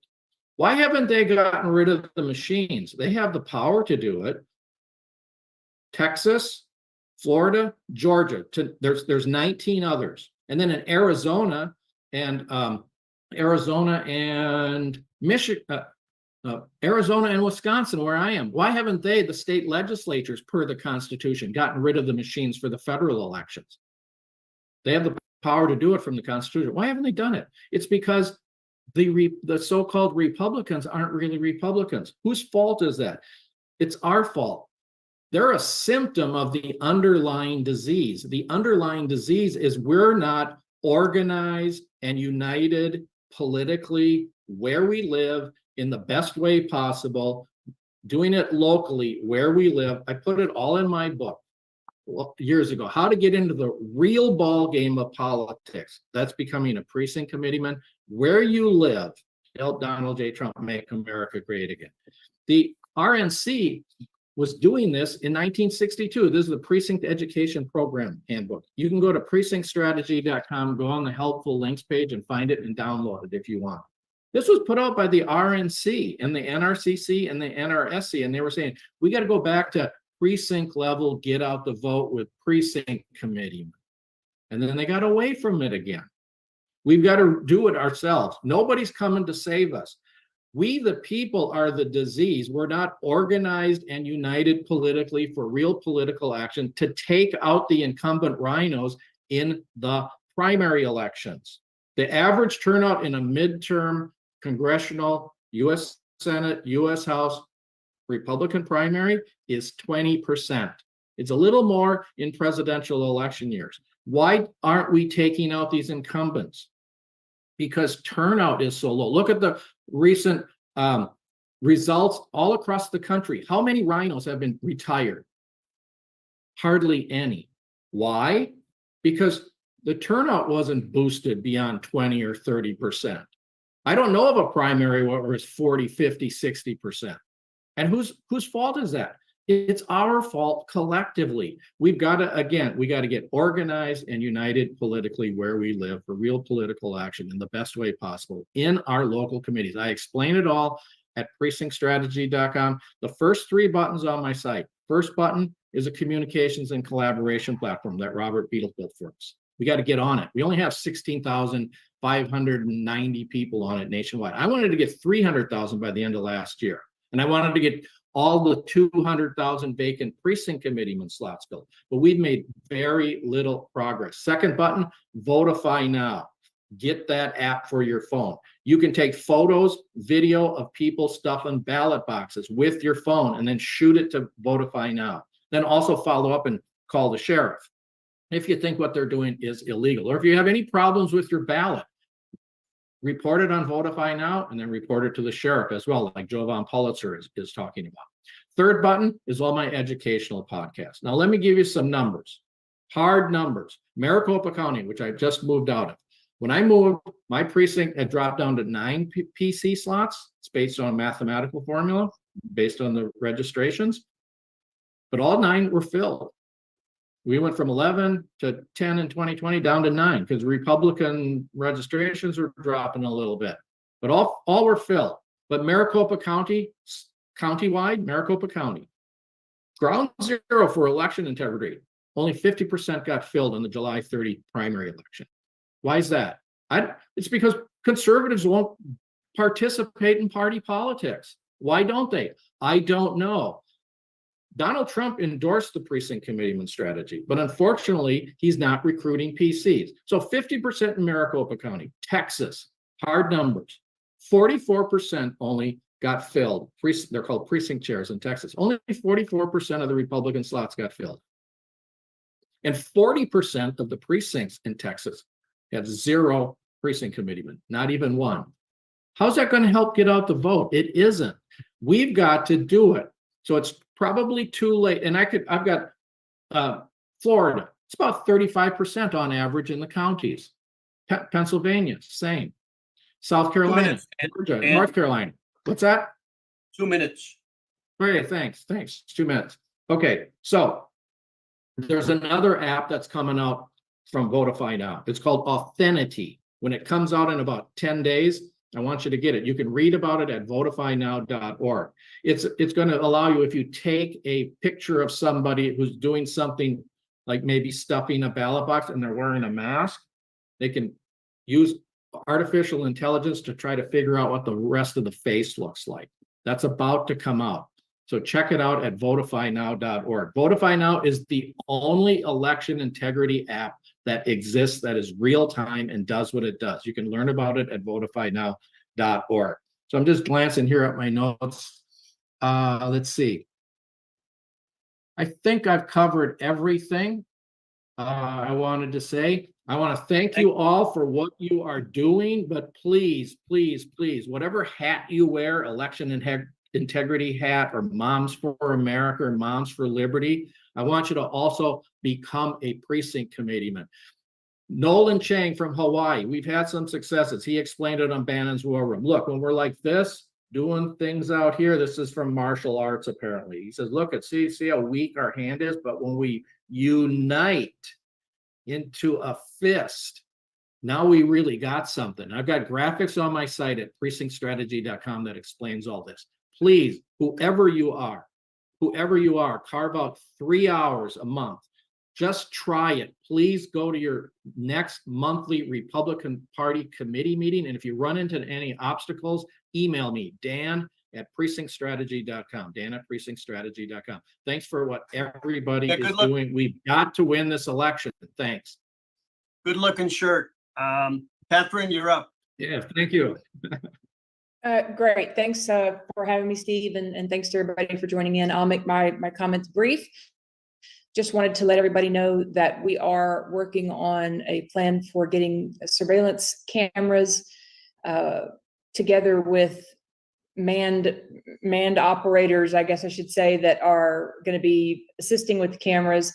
in play, and we're going to be covering at minimum Wisconsin, Pennsylvania, and Arizona. The way that this will work is that the cameras we've been and the tech that we've been testing with for about a year will facilitate real-time eyes on both the cameras and a live stream feed back to our site, so people around the country will be able to watch what's going on at these drop boxes. And then there's an aspect of AI built into it, so that you, as we are recognizing patterns, will be able to match like patterns, and that helps in any investigation. Truth be told, I'm hopeful that we see nothing. I'm hopeful that the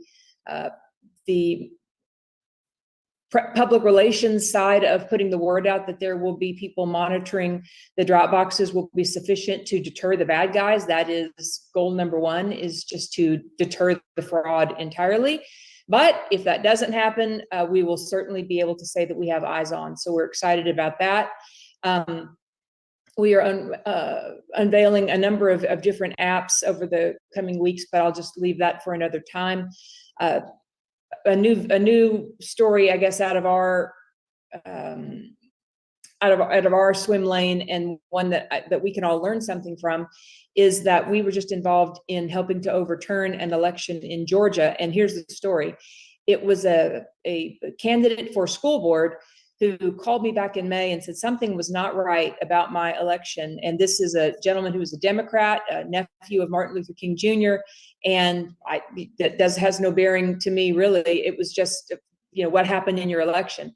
And as he began to describe the circumstances where they had people voting who should not have voted, they had people who were being turned away at the polls, all of these things we've kind of heard before, and we began to do a deep dive, and he was correct in his estimation that those things had happened. But what was new, and ultimately what the court decided on, and what I want to share with all of you, is something that we haven't really focused on, and that is, it turned out that his district maps were wrong.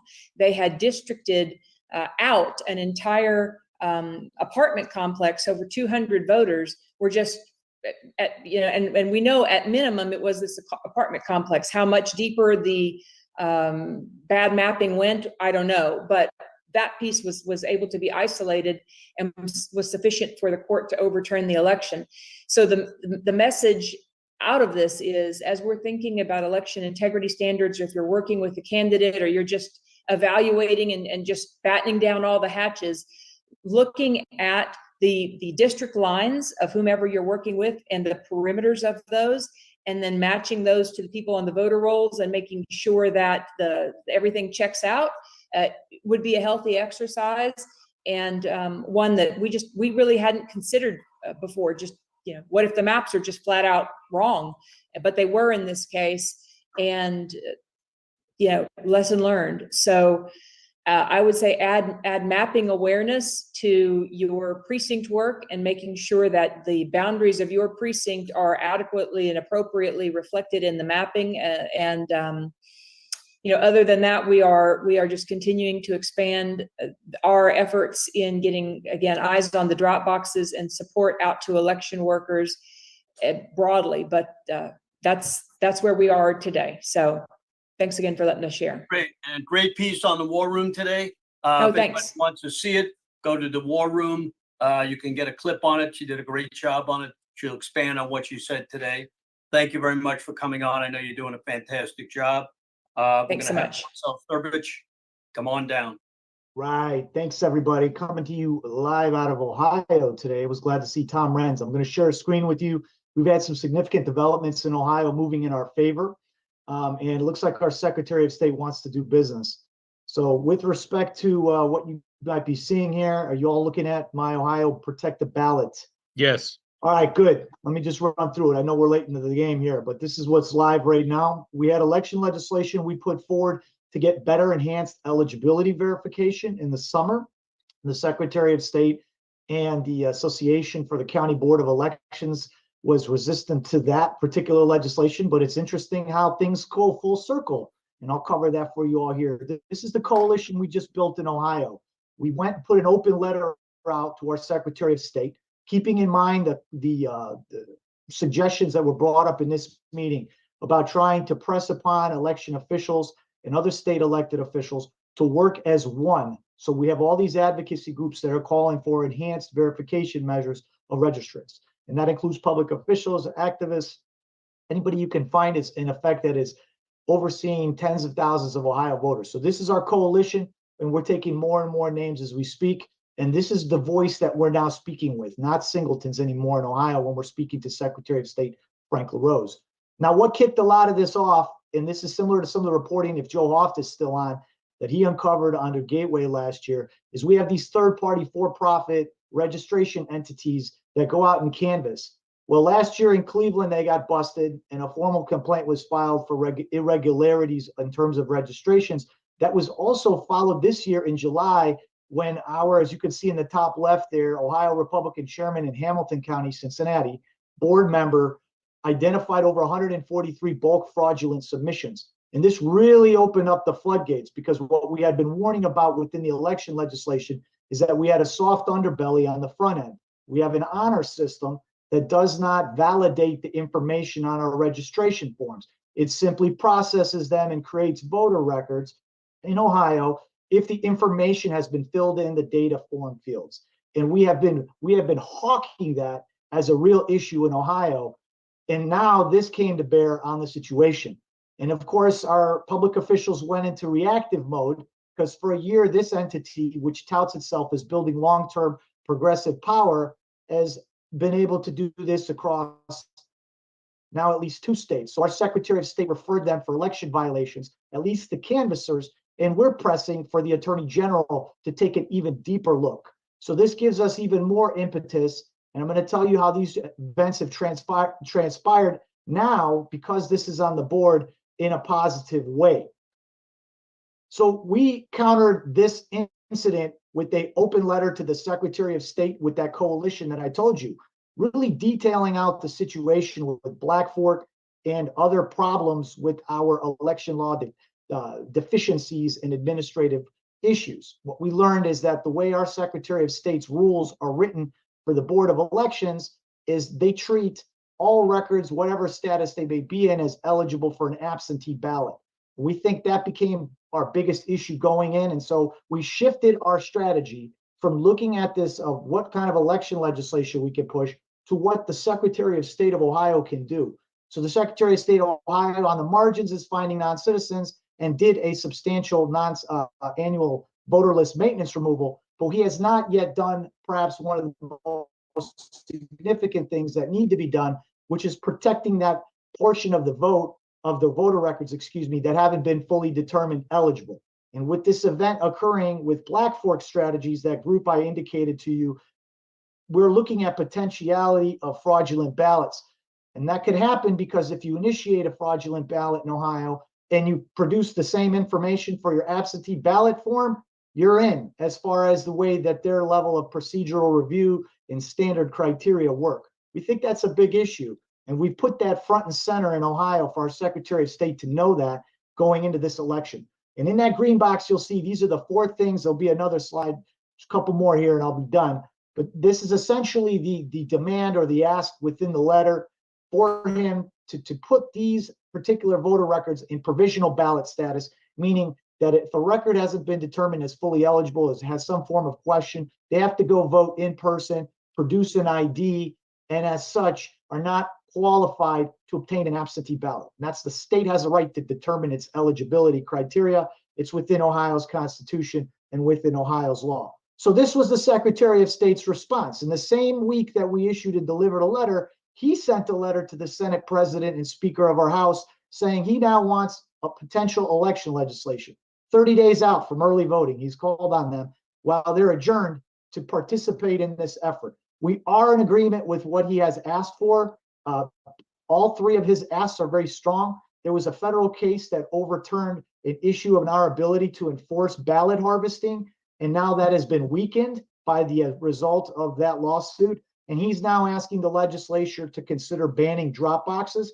Fortunately, as you can see in the top right, we do have a bill in our Senate they can fall back on. He's also asked, coming off the Arizona Supreme Court ruling on the stay, that our legislature pivot off of that and now adopt proof of citizenship law to register to vote on a statewide form.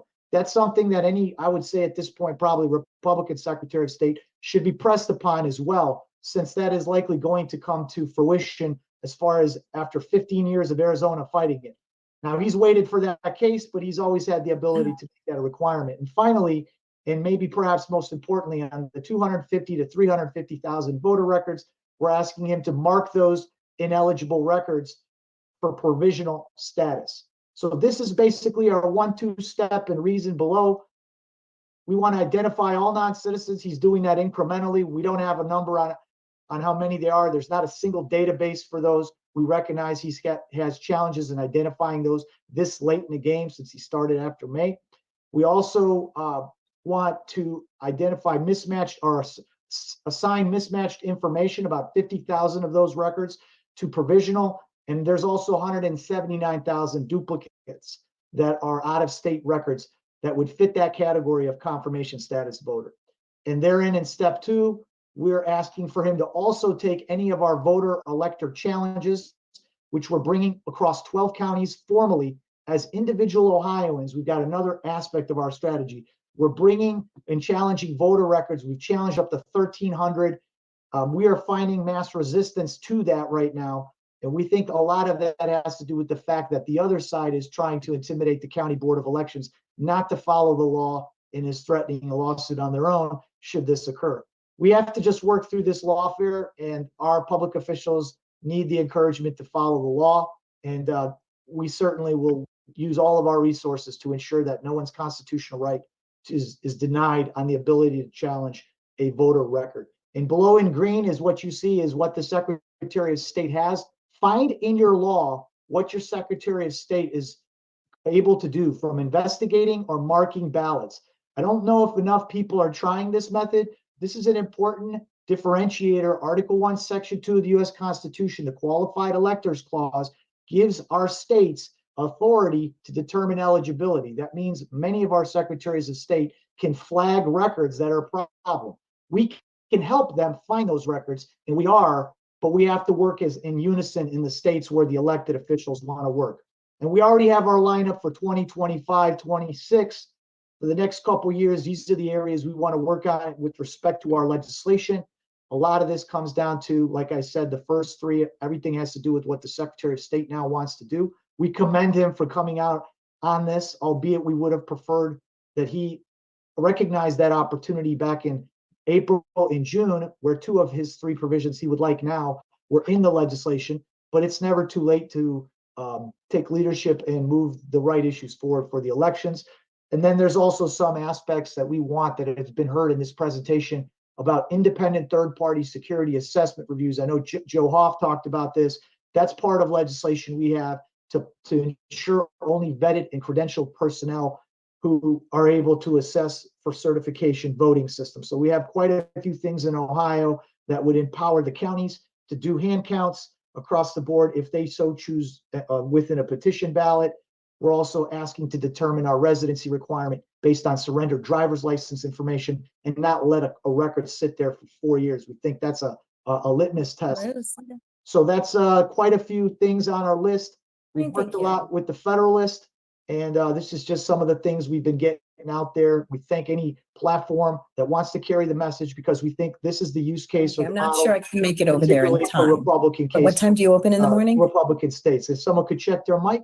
That Okay. concludes my presentation. I'll be putting. So if I don't get it this information on the afternoon, I open will be letter there in the morning. into the chat. Thanks Okay, again. thank you. And anyone Bye-bye. listening, just Bye. know Ohio's moving in the right direction, albeit it's very late. But know that we are organizing very well here as a posse to ensure that elected officials know that we are going to hold them to account to do all of these things. That's all I have.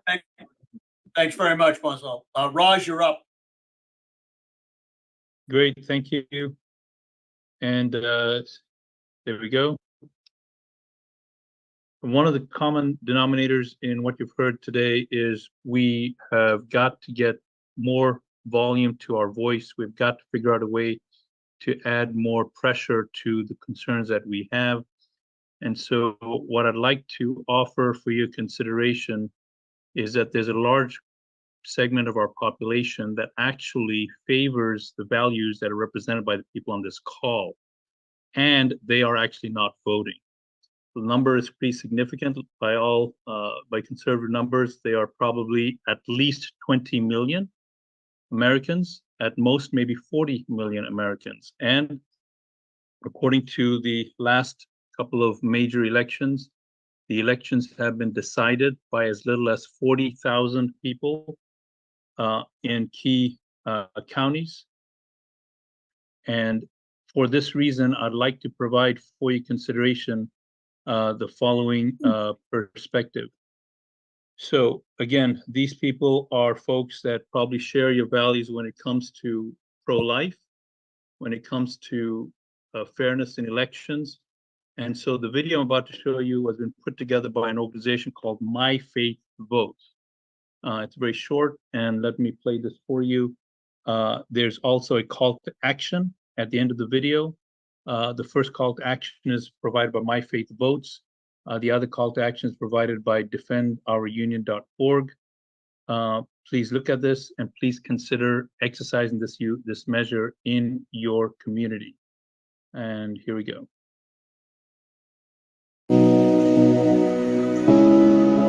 There are over 90 million Christians in the United States today. When we unite and turn our faith into action, we have tremendous influence. What could our communities look like if we as believers stood for Judeo-Christian values at the ballot box? We aren't doing this alone. We are joined by millions of Christians across the country who are committed to standing for biblical principles. When we think about the issues important to our faith, biblically line them up against the candidates, pray for God's wisdom, and then turn our faith into action and cast our vote, then we lead our communities to real solutions that are right and true. But we must show up and take a stand. Our communities need us. Our nation needs us. And together, we can be the difference.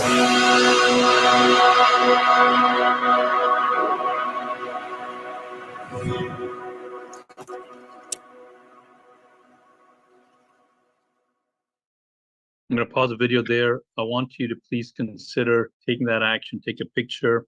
Again, this is provided by myfaithvotes.org.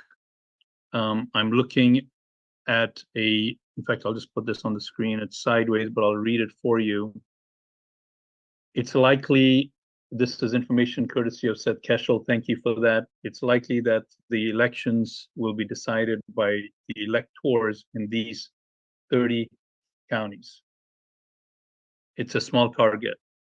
So the call to action is, if you would please consider basically targeting Christians who are not voting in those counties. An easy way to get them engaged is simply sharing this text quote to 50457.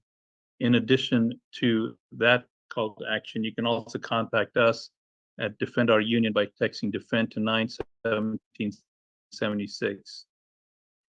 If you were to do that, a couple of things that you will get in a toolkit that's available to you, just very beautifully put together by myfaithvote.org, is a blueprint for how you can interact with your pastor. So as I mentioned on the last call, the potential advantage with working with this particular strategy is that if you are able to get traction with a pastor, one person, that person can influence an entire congregation. Most Christians believe God exists. Most Christians believe that they're supposed to do what God wants them to do. And these 40 million Christians are under the impression that they don't have to get involved in the governance or the responsibilities of what's going on in their local communities, from school boards to law enforcement to legislators. And that inaction has created a moral vacuum, which has allowed all the perpetrators that we've been talking about on this call to get to significant levels of power, and those people are now making life difficult for us. So if you were to consider taking that action of texting that number, you'll get this blueprint here. If you don't get it, you can contact us. We can forward it to you. It's very simple. It's very great. It shows you how to have a conversation with your pastor about what your church can do, can't do. You can't endorse candidates, you can't contribute resources, but you can get people engaged, you can inform them, you can get them to participate in the efforts that are taking place. As many of the people already said on this call, local action is our only pathway forward. You've heard from Dan, you heard from just about every speaker on this call here. There are tips here on how you can talk with your pastor if you have never done that. Again, this is a force multiplier. You talk to one pastor, that pastor, depending on the size of the congregation, is a direct influence over a couple of hundred people. They have sample emails in which that you can work with your pastor in getting people. Again, each and every one of us, I'm asking you, your mission, if you so choose to accept it, is to go after your share of these 40 million Christians that are being passive and allowing our country to go off the rails. There's a bunch of social media that you can use by texting that information that you can post to get this idea across the board. So overall, a very well thought out toolkit provided by myfaithvotes.org. So I'm appealing to you, my friends, with all of the things that we have to do. One of the things we've got to figure out is how to get more people to add more pressure to the causes we believe in, whether it be legal legislation or any of the measures you've heard on this call. The 40 million Christians in this country that are not voting is a worthwhile endeavor to pursue, and it's not a difficult task to undertake, given that most of these Christians actually share the same values that we do, but they're under the misconception that their participation is not needed. And that absence is creating massive, massive turmoil in your county, in your state, in our nation, and therefore the world. So please take that on. I'm going to read that text message again. It is going to be text the word vote to 50457. 50457. Steve, thank you. Back to you. Yep. Okay, so on our next Zoom meeting, we're going to have somebody that's going to talk about how we're going to get the 40 million people to vote. I want to thank a couple of more people before we have our next guest. Yournews.com. If you go to www.yournews.com, get his app. He's helping us. We got it. Yep, we got it right. Okay. Sam Anthony, great guy. I work with him. He puts everybody on. You can write articles and get them in. We currently have about 100,000 people watching.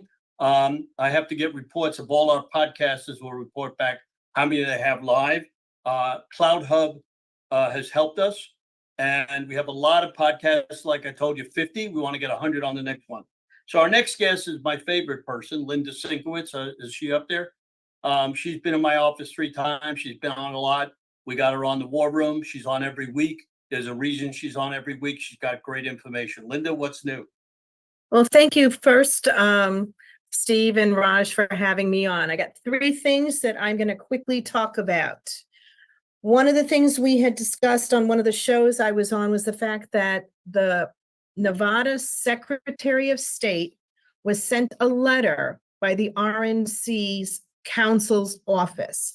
And the letter was so important because everybody's been trying to figure out how you can find the illegals.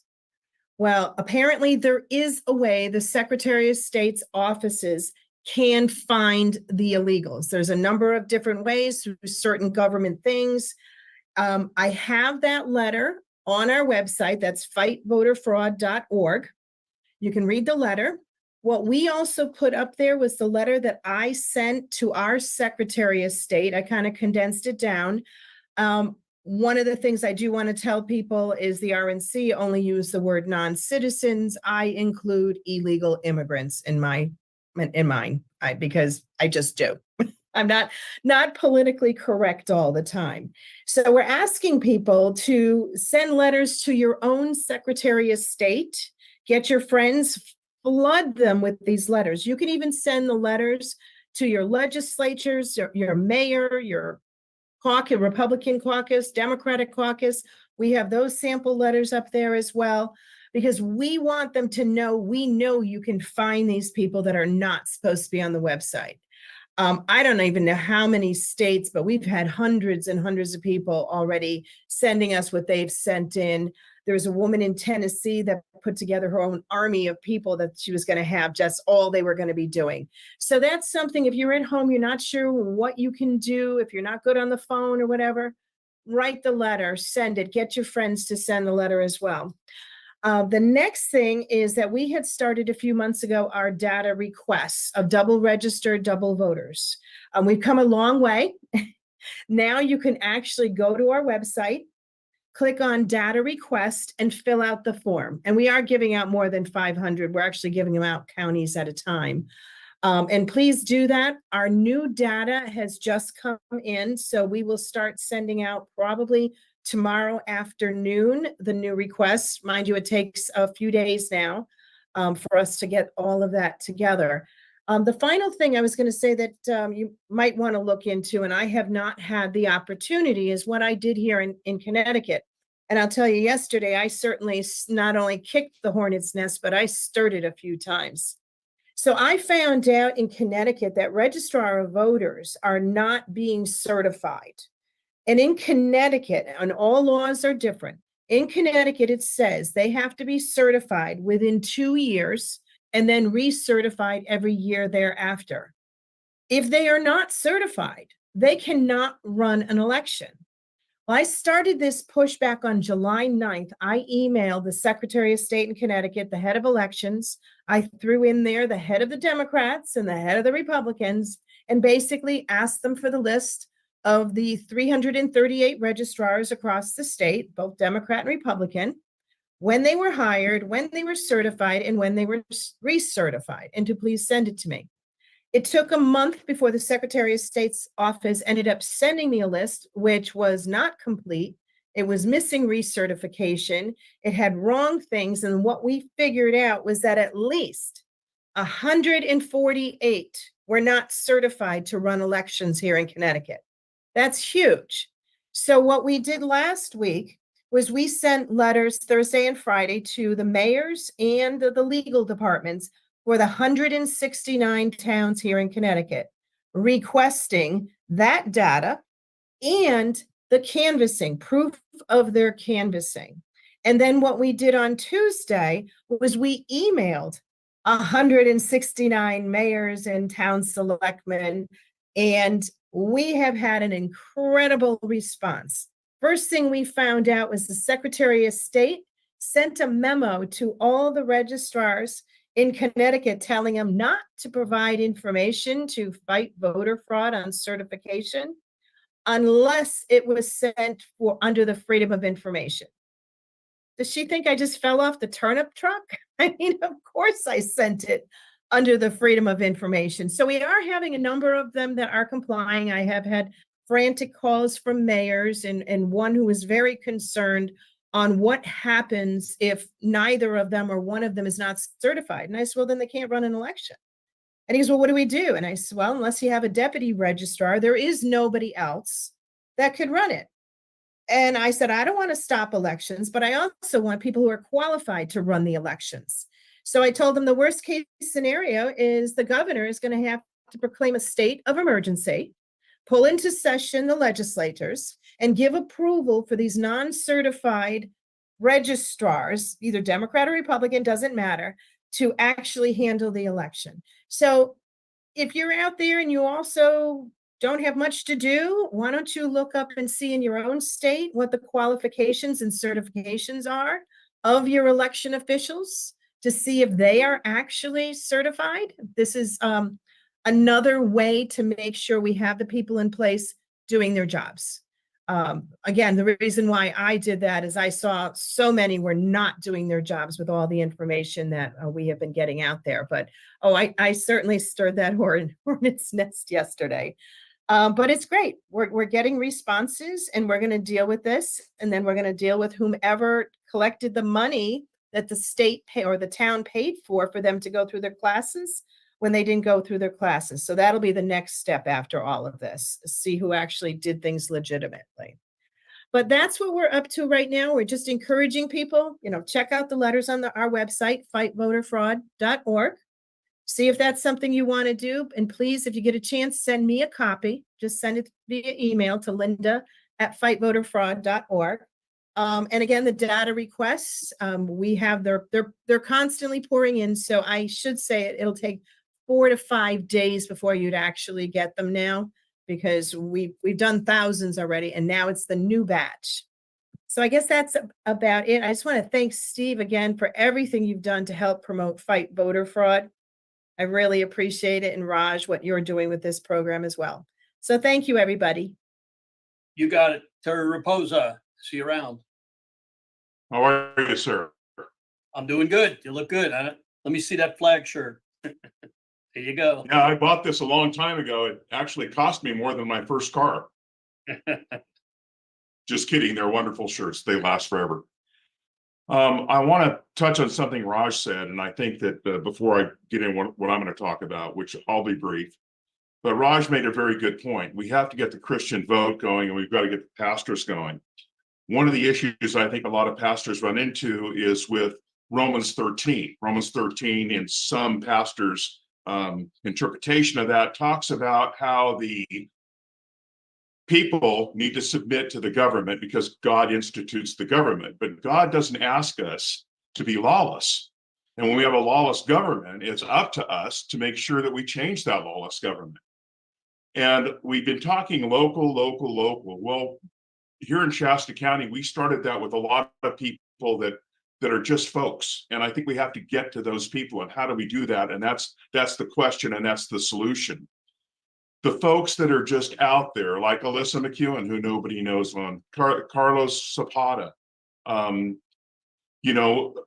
Jeremy Edwardson, all these young people that got up in front of boards of supervisors in the northern counties, especially in Shasta County, and said, you know what?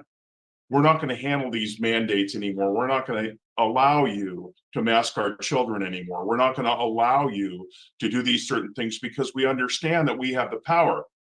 One of the issues we run into, which we have to change this mindset, is the fact that we have an inverted hierarchy. We talk about constitutional rights. We don't have constitutional rights. We have God-given rights that are protected by the Constitution. The Constitution doesn't give us anything. It binds the government. That's what it does. And I think we have a lot of things upside down. My good friend Marley Hornick, we were in a conversation and people were saying, well, hey, we shall not comply. We will not submit. But Marley said, isn't the government supposed to submit to us? Aren't we the higher power?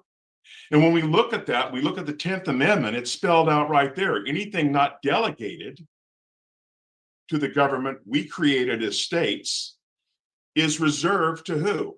The states or the people. Now think about that. How can you delegate something as a lower power? Only a higher power can delegate to a lower power. Therefore, we have the power, and anything reserved means we have ownership. What delegation means is you own something that's reserved to you, that you give temporary responsibility over and temporary custody over something you own until you decide you want to change it. In the case of the Constitution, it'd be an amendment. One of the things we've been really missing here is something that I think a lot of people don't really know about, and that is the doctrine of lesser magistrate. That's the key to this whole thing locally. When you stop and think about that, the doctrine of the lesser magistrate was in the Declaration of Independence. Governments are instituted among men, deriving their just powers from the consent of the governed. But whenever any form of government becomes destructive to these ends, it is the right of the people to alter or abolish it. Again, the people are in power. Many people read the 10th Amendment and say, it's the states and the people. No, it's or the people. So let's get back to local and what really happens there. Back in 2020, we actually went inside a board of supervisors chambers we weren't allowed to go into. And there was 100 of us. And we went inside there and said, no, we won't comply with any of this because you are usurping our constitutionally protected rights. Now, I can only talk about the state of California and that constitution, but every state has one. And every state has something in their constitution that they will honor and they will respect and they will follow the Commerce Clause. In California, Article 3, Section 1 specifically states that California recognizes the Constitution of the United States of America as the supreme law of the land. And California is an inseparable part of that, which means anything that's passed in the state of California, and you will have this in your states too, this will be in somewhere in your state constitution, anything that is not compliant with or adhering to the Constitution of the United States is null and void. It's in every constitution. Yeah, we're missing this because we're looking at all these other things. Data, who's going to listen to our data? Do we really actually have a government that listens to us and our data? We were talking about going to the Secretary of State. Does the Secretary of State in your state, will they pay any attention to you? And in some states, the answer is yes. In the state that I live in, California, the answer is no. So what we have to do is we have to start understanding this is going to be up to us as we the people. So let's talk about local a little bit. And it's something everybody needs to look into. I can only kind of highlight it for lack of time here. But in every constitution, every state, you're either board of commissioners or board of supervisors of your county have a lot more power than they're letting on to. What you can do is to put forth a resolution. And I'm going to suggest this for California, and we are now suggesting this for several counties in California. That is, you put together a resolution. The resolution will say and be signed by the Board of Supervisors saying that any law that's passed by the state of California that doesn't comply with the United States Constitution is therefore null and void and will have no effect on the county that you live in. That's constitutional, not only in the United States Constitution, but the Constitution of your state. And I'm, again, using California. Therefore, in California, in Article 11, the Board of Supervisors can pass an ordinance saying, we want to do this, we have control over it, because in California, like many other states, the counties are illegal subsidies, not arms of the state. So therefore, they can pass an ordinance saying, you know what, because we believe our vote has been usurped, we are going to go to Han County. We are going to get rid of the machines. We did that in California, or excuse me, in Shasta County. We ran into AB 969, which is a law trying to say we can't do it, but that's a fight we're going through right now. The other thing you can do is pass a measure in your county. And the measure in your county would basically say anything that is not constitutional will not be allowed or followed in any way, shape, or form in our county. These are three things we can do. Now, something else I want to bring up, and that was the writ of mandamus. A writ of mandamus is a tricky thing. I know because I was on a Supreme Court case that we didn't win, but we went after the writ of mandamus. When you do that, there's around 2,000 or 3,000 of those submitted. They're looked at by a law clerk. The law clerk will decide which one of those gets picked. So how do you get to the front of the line? And the way we can get to the front of the line, and the way that we can get to the front of the line in a big way with the United Sovereign American Group, is we can move to the front of the line by saying this is a case that is dilution of vote, and this is a case that is usurping the vote. Therefore, we now have a reason to be in front of the Supreme Court. But a writ of mandamus is very tricky because they pick you out of about 2,000 or 3,000, but you have to get to the front of the line, and that would be with dilution of vote or lack thereof. So I think one of the things we really have to start understanding is that if it's going to happen, as Dan said, and he's right, it's up to us. We have to make it happen. It's got to be the people that make it happen. It's got to be the people on the street. It's got to be the people in your neighborhood. It's got to be your county. And I know that General Flynn has said local, local, local. Well, you know, that's great. And he's right about that. But you know what? There's been a lot of people like Dan who's been doing local, local, local for a long, long time. And as we do those kinds of things, we have to understand we've got to get to those regular people. Give them the courage and the understanding of who they are in this country, and that we do have the power. And taking back the churches is a big thing. Remember, Romans 13 does not tell us to be lawless, and I'll end with this. Meshach, Shadrach, and Abednego told Nebuchadnezzar to go pound sand because they weren't going to be looking at a golden idol. They weren't going to worship any kind of golden idol. They told them to pound sand. Now, were they usurping Romans 13? No, they were following God's law. What about Paul saying, wait a second, you can't do this to me, I'm a Roman citizen? What about Joseph? What about Daniel? What about Daniel? The point is, what about Jesus in the temple?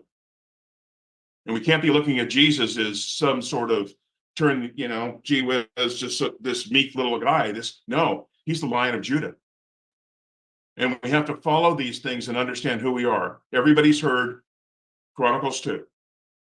Everybody's heard 7:14. We may not all come back and repent, but the leadership needs to. That's why we need to take back our government, and we need to do it locally. Locally is with the Board of Supervisors, number one. Number two, the school boards. And I would love to have a chance to talk about the laws in California, not the mandates, but the laws they're putting forth with our children. I want everybody to look up HR 1585, which is a House of Representatives bill in which the United States government was going to try to stop the policies, the secrecy policy in schools. Well, it didn't happen because basically they don't have jurisdiction over the laws in each state. You can't have a referendum of a state law if you're with the federal government. So I'll leave it with that. God bless you, Steve. Thank you for everything that you do. It's been amazing. And Raj, I'd love to talk to you more about Romans 13 and some other things. But you guys are amazing on this call, all of you. God bless you. And let's get this done. Thank you very much. Ed Solomon's next. Go ahead, Ed. Got 10 minutes and then we're through. All right. Good afternoon, everybody. I'm here to talk about algorithmic election fraud. Okay. The enemy here seeks to subjugate us and destroy us. So what we do today and what we do after this general election is going to affect future generations for a very long time. Okay. Technology is evolving very quickly, and humans, for the most part, are not. Okay. So I'm going to show you today what I showed the Washoe County Commissioners in Nevada, where they voted in the affirmative not to certify the 2024 primaries. Okay. Now, when that happened, about a week later, the Secretary of State and the Attorney General of Nevada forced them to reconvene, in their own words, in the face of felony imprisonment and impeachment and removal from office. And then they were forced to certify, again, in their own words, under extreme duress. The enemy is on the move. Okay. Then we just heard the Michigan Secretary of State say something about a week ago.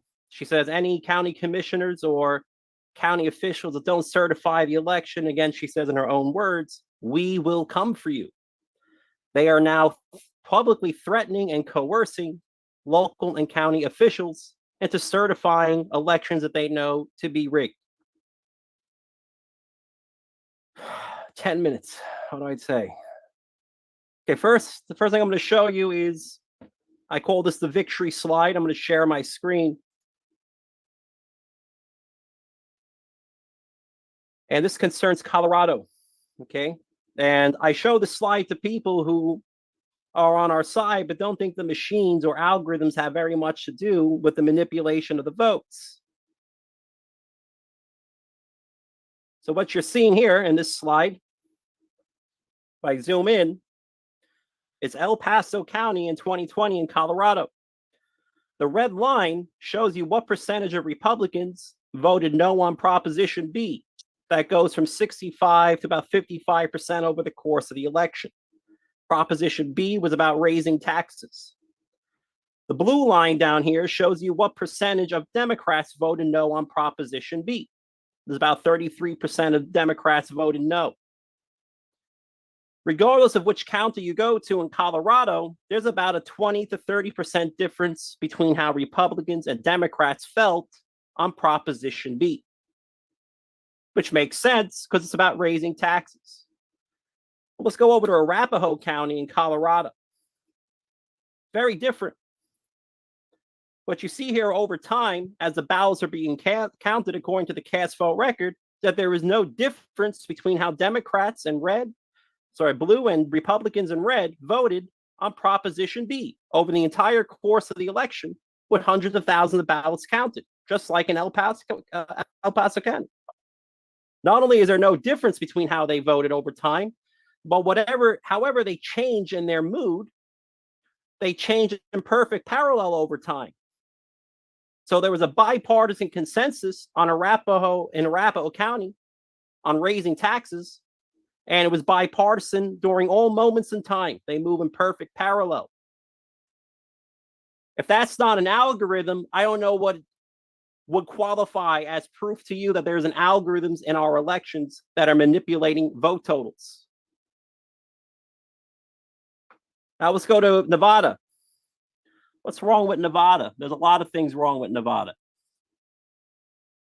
County commissioners received this document. In total, I have about 34,000 pages of documentation on election fraud. Right now, I'm writing an entire textbook on detecting and litigating algorithmic election fraud. And half the book is about bringing God back into the courtroom. But that's an issue for another day. I don't have time to speak about that right now, unfortunately. So what happens over in Nevada? Well, I'm going to start with what happened in 2020, because what happened in 2024 and in 2022 is not too different from what happened in 2020 over in Nevada. Okay. If I gave you 4 vote totals, A, B, C, and D, A is Trump's early vote, B is Biden's early vote, C is Trump's mail-in vote, and D is Biden's mail-in vote. I said, let the sum of all these votes be T, the total. If I only told you the total ballots cast and Trump's early vote, there is no way you could tell me Biden's mail-in vote at a precinct in a fair election.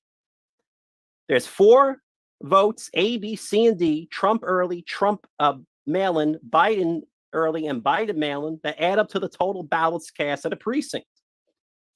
Only telling you Trump's early vote and the total ballots cast, you cannot discern what D is, which is Biden's mail-in vote. Except in Nevada. I can tell you with an R squared greater than 9.9, if you tell me the total ballots cast and you multiply that by 63.4% and you subtract Trump's early vote, you will get Biden's mail-in vote in all 1,286 precincts in 2 counties on opposite sides of the state of Nevada, consisting of millions of ballots cast. You see, the enemy can't rig the country if they can't rig the states, if they can't rig the counties, if they can't rig the precincts. We cannot win on math alone, but we cannot win without math either in these courtrooms. Yes, we will be litigating. We must litigate. I have fought 3 of these cases so far. 4 if you include what happened here with the Washoe County Commissioners. So what does this equation say? Because I want you to understand what the physical shape of this equation is. Literally, physical, what you can see with your own eyes. It says if I take every precinct and I put the total ballots cast and Trump's early vote and Biden's mail-in vote, that they fall on a perfectly flat plane.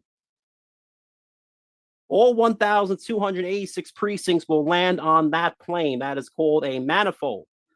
And some states like Atlanta, these have curved appearances, but they're still perfect mathematical equations that allow you to determine the winner's mail-in vote from the loser's early vote.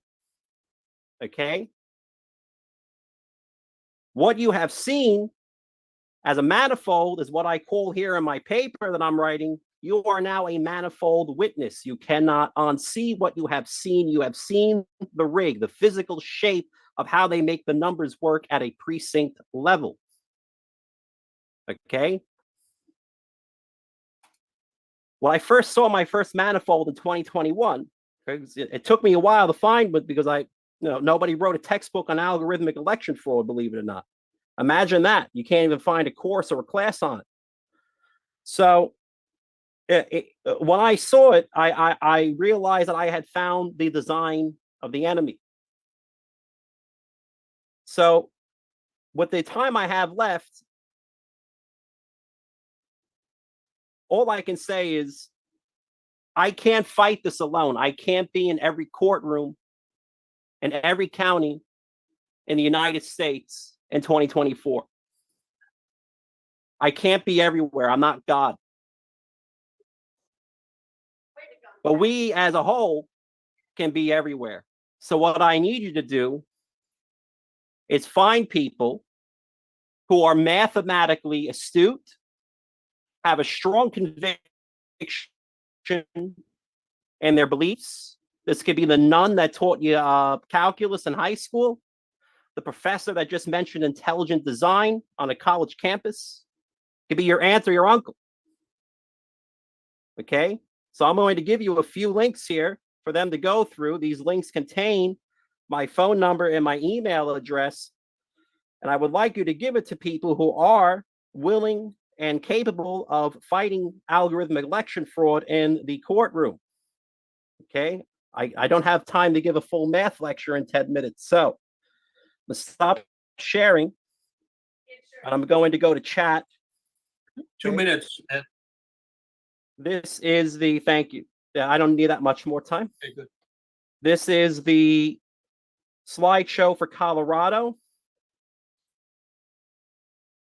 This is the work on Nevada 2024. Here.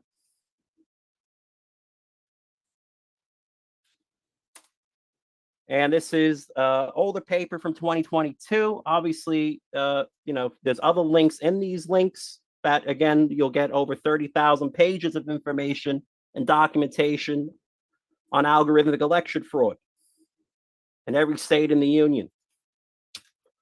That is the last document there. Come on. Got like a weird pop-up. Okay. So we have to confront the enemy in their own domain. We have to go to court. Okay. Now, my personal experience in the courtroom has been the following, as documented in the case of Gilbert versus Lombardo concerning a Republican gubernatorial primary in 2022.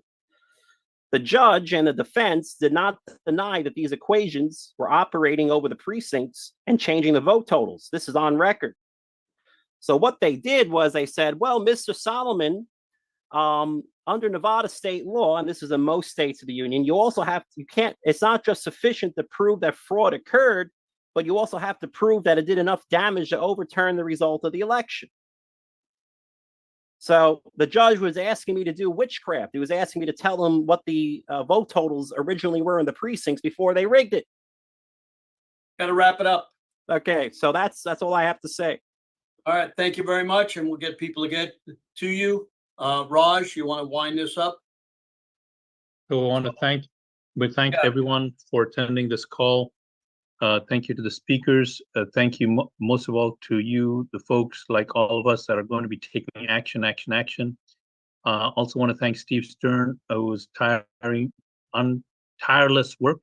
Was able to put this call together. So thank you, Steve, for making that happen. So if anybody wants to see the repeat, go to Stern American tomorrow. It'll be up there. You can send it out. And any of the podcasts are on it. Just report us back how many people viewed. We're over 110,000 right now that we can see. And that's a tremendous amount of people. So give us your input. stern1054@gmail.com. Raj, you want to put your email up there and let everybody know how they can contact you? Yeah, please text the word defend to 91776. Text the word defend to 91776. That's the best way to reach me. And again, as everyone has said on the call, please do not be a hearer only, but be a doer as well. So please leave this call, take an action you haven't taken before, and we'll see you on the next time. Thank you, Steve, for making this happen. One other thing, Raj, I want to thank Tina Celine in California for everything she's done to me to help California. She's given me probably 10,000 people. She one of the few people in the United States that actually communicates. That's the biggest problem in the United States is communication. We're just not getting communication from people. But Tina, every week she's giving me new people. Every week she works hard in California, and she's a wonderful person. Thank you, Tina. Steve, thank you. We'll see you on the next call. Please look for an email from us in a few weeks. Good night for now. Bye-bye.